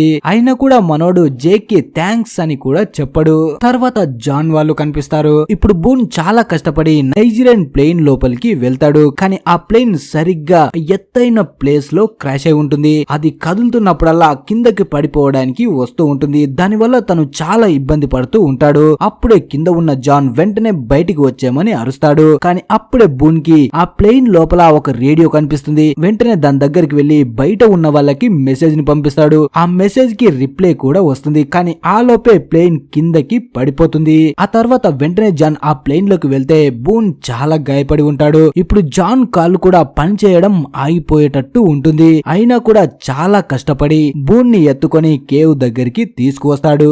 ఈ టైంలో జేక్ కూడా కేవ్ లోనే ఉంటాడు. అందుకే వెంటనే బూన్ కి ట్రీట్మెంట్ ని స్టార్ట్ చేస్తాడు. అప్పుడే జాన్ తో అడుగుతాడు అసలు ఏం జరిగింది అని. దానికి జాన్ ప్లేన్ లో పడిపోయాడని చెప్పకుండా కొండపై నుంచి కిందకి పడిపోయాడు అంటాడు. కానీ జేక్ కి మాత్రం అంత నమ్మకం ఉండదు. అందుకే మళ్ళీ గట్టిగా అడుగుతాడు అసలు ఏం జరిగిందో చెప్పు జాన్ అని. కానీ ఆ లోపే జాన్ అక్కడి నుంచి వెళ్లిపోతాడు. తర్వాత మనకి జాన్ కి సంబంధించిన ఫ్లాష్ బ్యాక్ ని చూపిస్తారు. తన జీవితం ఇక్కడ క్రాష్ అవ్వడానికి ముందు వింత వింతగా సాగి ఉంటుంది. తను పుట్టగానే వాళ్ళ అమ్మ అడాప్టేషన్ కోసం ఇచ్చి ఉంటుంది. కానీ ఎవ్వరు తనని అడాప్ట్ చేసుకోరు. అందువల్ల తను ఆర్ఫనేజ్ లోనే పెరుగుతాడు. తనకి బంధువులు కానీ బయటి వాళ్ళు కానీ సొంత వాళ్ళు కానీ ఎవ్వరు ఉండరు. ఆర్ఫనేజ్ లో తనతో పాటు ఉన్న పిల్లలే తన వాళ్ళుగా బతుకుతాడు. ఇప్పుడు జాన్ ఒక షాపింగ్ మాల్ లో పని చేస్తూ ఉంటాడు. అప్పుడే తను ఒక లేడీని చూస్తాడు. ఆ లేడీ చాలా రోజులుగా తనని ఫాలో చేస్తూ ఉంటుంది. అలా ఒక రోజు జాన్ ఆ లేడీ దగ్గరికి వెళ్లి తనని పట్టుకొని నువ్వు ఎవరు, నన్నెందుకు ఫాలో అవుతున్నావు అంటాడు. ఆ లేడీ నేను మీ అమ్మని అంటుంది. ఆ మాట వినగానే జాన్ షాక్ అవుతాడు. కానీ ఇన్ని రోజుల తర్వాత వాళ్ళ అమ్మ తిరిగి వచ్చింది కాబట్టి కొంచెం హ్యాపీగానే ఉంటాడు. ఆ తర్వాత వాళ్ళ నాన్న గురించి కూడా అడుగుతాడు. అప్పుడు వాళ్ళమ్మ ఒక విచిత్రమైన సమాధానం చెప్తుంది. నువ్వు నిజంగా నమ్ముతావో నమ్మవో కానీ నీకు ఎలాంటి తండ్రి లేడు. నువ్వు ఒక అద్భుతానివి జాన్. ఎవ్వరి సహాయం లేకుండానే నువ్వే నా కడుపున పుట్టావు అంటుంది. నీ గురించి నీకు తెలీదు జాన్. నువ్వు ఒక మహత్ కార్యం కోసం జన్మించావు అంటుంది. ఆ తర్వాత కొన్ని రోజులకి జాన్ తన డిఎన్ఏని ఆ లేడీ డిఎన్ఏని టెస్ట్ చేయిస్తాడు. ఆ డిఎన్ఏ టెస్ట్ లో కూడా ఆ లేడీయే వాళ్ళ అమ్మ అని తేలుతుంది. అలాగే వాళ్ళ నాన్నని కూడా కనిపెడతాడు. అంటే వాళ్ళ అమ్మ అబద్ధం చెప్పి ఉంటుంది. నిజానికి జాన్ కి నాన్న కూడా ఉంటాడు. నిజానికి వాళ్ళ నాన్న పేరు కూపర్ అయి ఉంటుంది. అప్పుడే తన డిఎన్ఏ టెస్ట్ చేసిన వ్యక్తి జాన్ తో అంటాడు చూడు జాన్, మీ నాన్నకి నువ్వు ఒకడివి పుట్టావని కూడా తెలీదు. అతని గురించి తెలుసుకోకపోవడమే నీకు మంచిది. ఇప్పుడు తెలుసుకొని అతని దగ్గరికి వెళ్ళినా కూడా నిన్ను తన కొడుకుగా అస్సలు స్వీకరించడు. నువ్వే చాలా బాధపడొచ్చు అంటాడు. కానీ జాన్ మాత్రం తన మాటని అస్సలు వినకుండా కొన్ని రోజుల తర్వాత వాళ్ళ నాన్నని కలవడానికి వెళ్తాడు. బయట ఉన్న సెక్యూరిటీ తనని లోపలికి పంపించాడు. కానీ జాన్ మాత్రం తనతో అంటాడు నాకు ఇక్కడ ఏమీ అవసరం లేదు, కొంతసేపు నేను మిస్టర్ కూపర్ తో మాట్లాడాలి అంటాడు. దాంతో సెక్యూరిటీ వాళ్ళు కూడా జాన్ ని లోపలికి పంపిస్తారు. అలా చాలా ఏళ్ల తర్వాత ఫస్ట్ టైం జాన్ తన ఒరిజినల్ ఫాదర్ ని చూస్తాడు. ఇక్కడికి రాకముందు వాళ్ళ నాన్న ఎలా ఉంటాడో ఎలా తనని రిసీవ్ చేసుకుంటాడో అని భయంతో ఉండేవాడు. కానీ కూపర్ చాలా మంచివాడు. జాన్ తో చాలా బాగా మాట్లాడతాడు. అలా ఇద్దరు కొన్ని రోజుల్లోనే చాలా క్లోజ్ అవుతారు. ఇంతకు ముందు వరకు జాన్ కి వేటాడడం అస్సలు తెలిసేది కాదు. కానీ వాళ్ళ నాన్న దగ్గరికి వచ్చిన తర్వాత ప్రతి సండే ఇద్దరు వేటకి వెళ్లేవారు. ఇన్ని రోజులుగా తను ఏ ప్రేమకైతే దూరం అయ్యాడో ఇప్పుడు వాళ్ళ నాన్నతో అదే ప్రేమ దక్కుతుంది. అలా కొన్ని రోజుల్లోనే ఇద్దరు చాలా క్లోజ్ అవుతారు. ఒక రోజు జాన్ కి తెలుస్తుంది వాళ్ళ నాన్నకి 2 కిడ్నీలు పాడైపోయాయి అని. అందులో ఒక్క కిడ్నీ అయినా చేంజ్ చేస్తేనే తను ప్రాణాలతో బతకగలడు. ఇప్పుడు జాన్ ఇంకా కూపర్ ఇద్దరు క్లోజ్ అయ్యారు కాబట్టి జాన్ వాళ్ళ నాన్నకి తన ఒక కిడ్నీని ఇచ్చి తనని బతికించుకోవాలి అనుకుంటాడు. అలా హాస్పిటల్ కి వెళ్ళాక ఆపరేషన్ తర్వాత జాన్ కళ్ళు తెరవగానే వాళ్ళ నాన్న తన పక్క బెడ్ పై కనిపించాడు. అప్పుడే నర్సు వస్తే తనని అడిగితే తనని స్పెషల్ కేర్ లో పెట్టాము అంటారు. జాన్ కి మాత్రం ఏమీ అర్థం కాదు. నన్ను ఇక్కడ పడుకోబెట్టి తననెందుకు అక్కడ పడుకోబెట్టారు అనుకుంటాడు. ఆ లోపే వాళ్ళ అమ్మ కూడా అక్కడికి వస్తుంది. తనని చూడగానే జాన్ కి మ్యాటర్ మొత్తం అర్థమైపోతుంది. అప్పుడే వాళ్ళ అమ్మ అంటుంది నన్ను క్షమించు జాన్, ఈ ప్లాన్ మొత్తం తనదే. తనకి కిడ్నీలు కావాలి, అందుకే నాకు పైసలు ఇచ్చి నీతో ఇలా నాటకం ఆడిచ్చాడు. నీ అంతటా నీవే వచ్చి తన మాయలో పడిపోయావు అంటుంది. అలా మొత్తం నిజం తెలుసుకొని జాన్ చాలా బాధపడతాడు, చాలా ఏడుస్తాడు కూడా. అయినా కూడా వాళ్ళ నాన్న ఇలా చేశాడని కాదంటే తను నమ్మడు. వెంటనే తను హాస్పిటల్ నుంచి కూపర్ ఇంటి దగ్గరికి బయలుదేరతాడు. తనకి ఇప్పుడే ఆపరేషన్ జరిగినా కూడా ఏమీ పట్టించుకోకుండా కూపర్ ఇంటి దగ్గరికి వస్తాడు. కానీ సెక్యూరిటీ ఈసారి లోపలికి అస్సలు పోనివ్వడు. అంటే జాన్ తో తన పని పూర్తయింది కాబట్టి జాన్ ని లోపలికి రానివ్వడు. జాన్ మాత్రం ఆ గేట్ దగ్గరే ఉంటూ గట్టిగా అరుస్తూ ఉంటాడు, నువ్వు నాతో ఇలా చెయ్యకూడదు అని. ఇన్ని సంవత్సరాలు జాన్ ఒంటరిగానే బతికాడు. కానీ తన రక్త సంబంధం ఉందని తెలిసి వాళ్ళు చేసిన మాయని పట్టించుకోకుండా వెళ్లి వాళ్ళ మాయలో ఇరుక్కుపోయాడు. తర్వాత మళ్ళీ ప్రెజెంట్ ఐలాండ్ పైకి వస్తే ఇప్పుడు జాన్ అదే కేస్ దగ్గరికి వెళ్లి దానిపైన కూర్చొని గట్టిగా ఏడుస్తూ ఉంటాడు. అలా ఈ పార్ట్ ముగుస్తుంది. మరి నెక్స్ట్ పార్ట్ కావాలనుకునే వాళ్ళు ప్లీజ్ వీడియోని లైక్ చేసి ఛానల్ ని సబ్స్క్రైబ్ చేసుకోండి. అలాగే పక్కనున్న బెల్ ఐకాన్ ని ఆన్ చేసి పెట్టారు అంటే నేను వీడియో ఇలా పెట్టగానే అలా మీకు వచ్చేస్తుంది. Thanks for watching.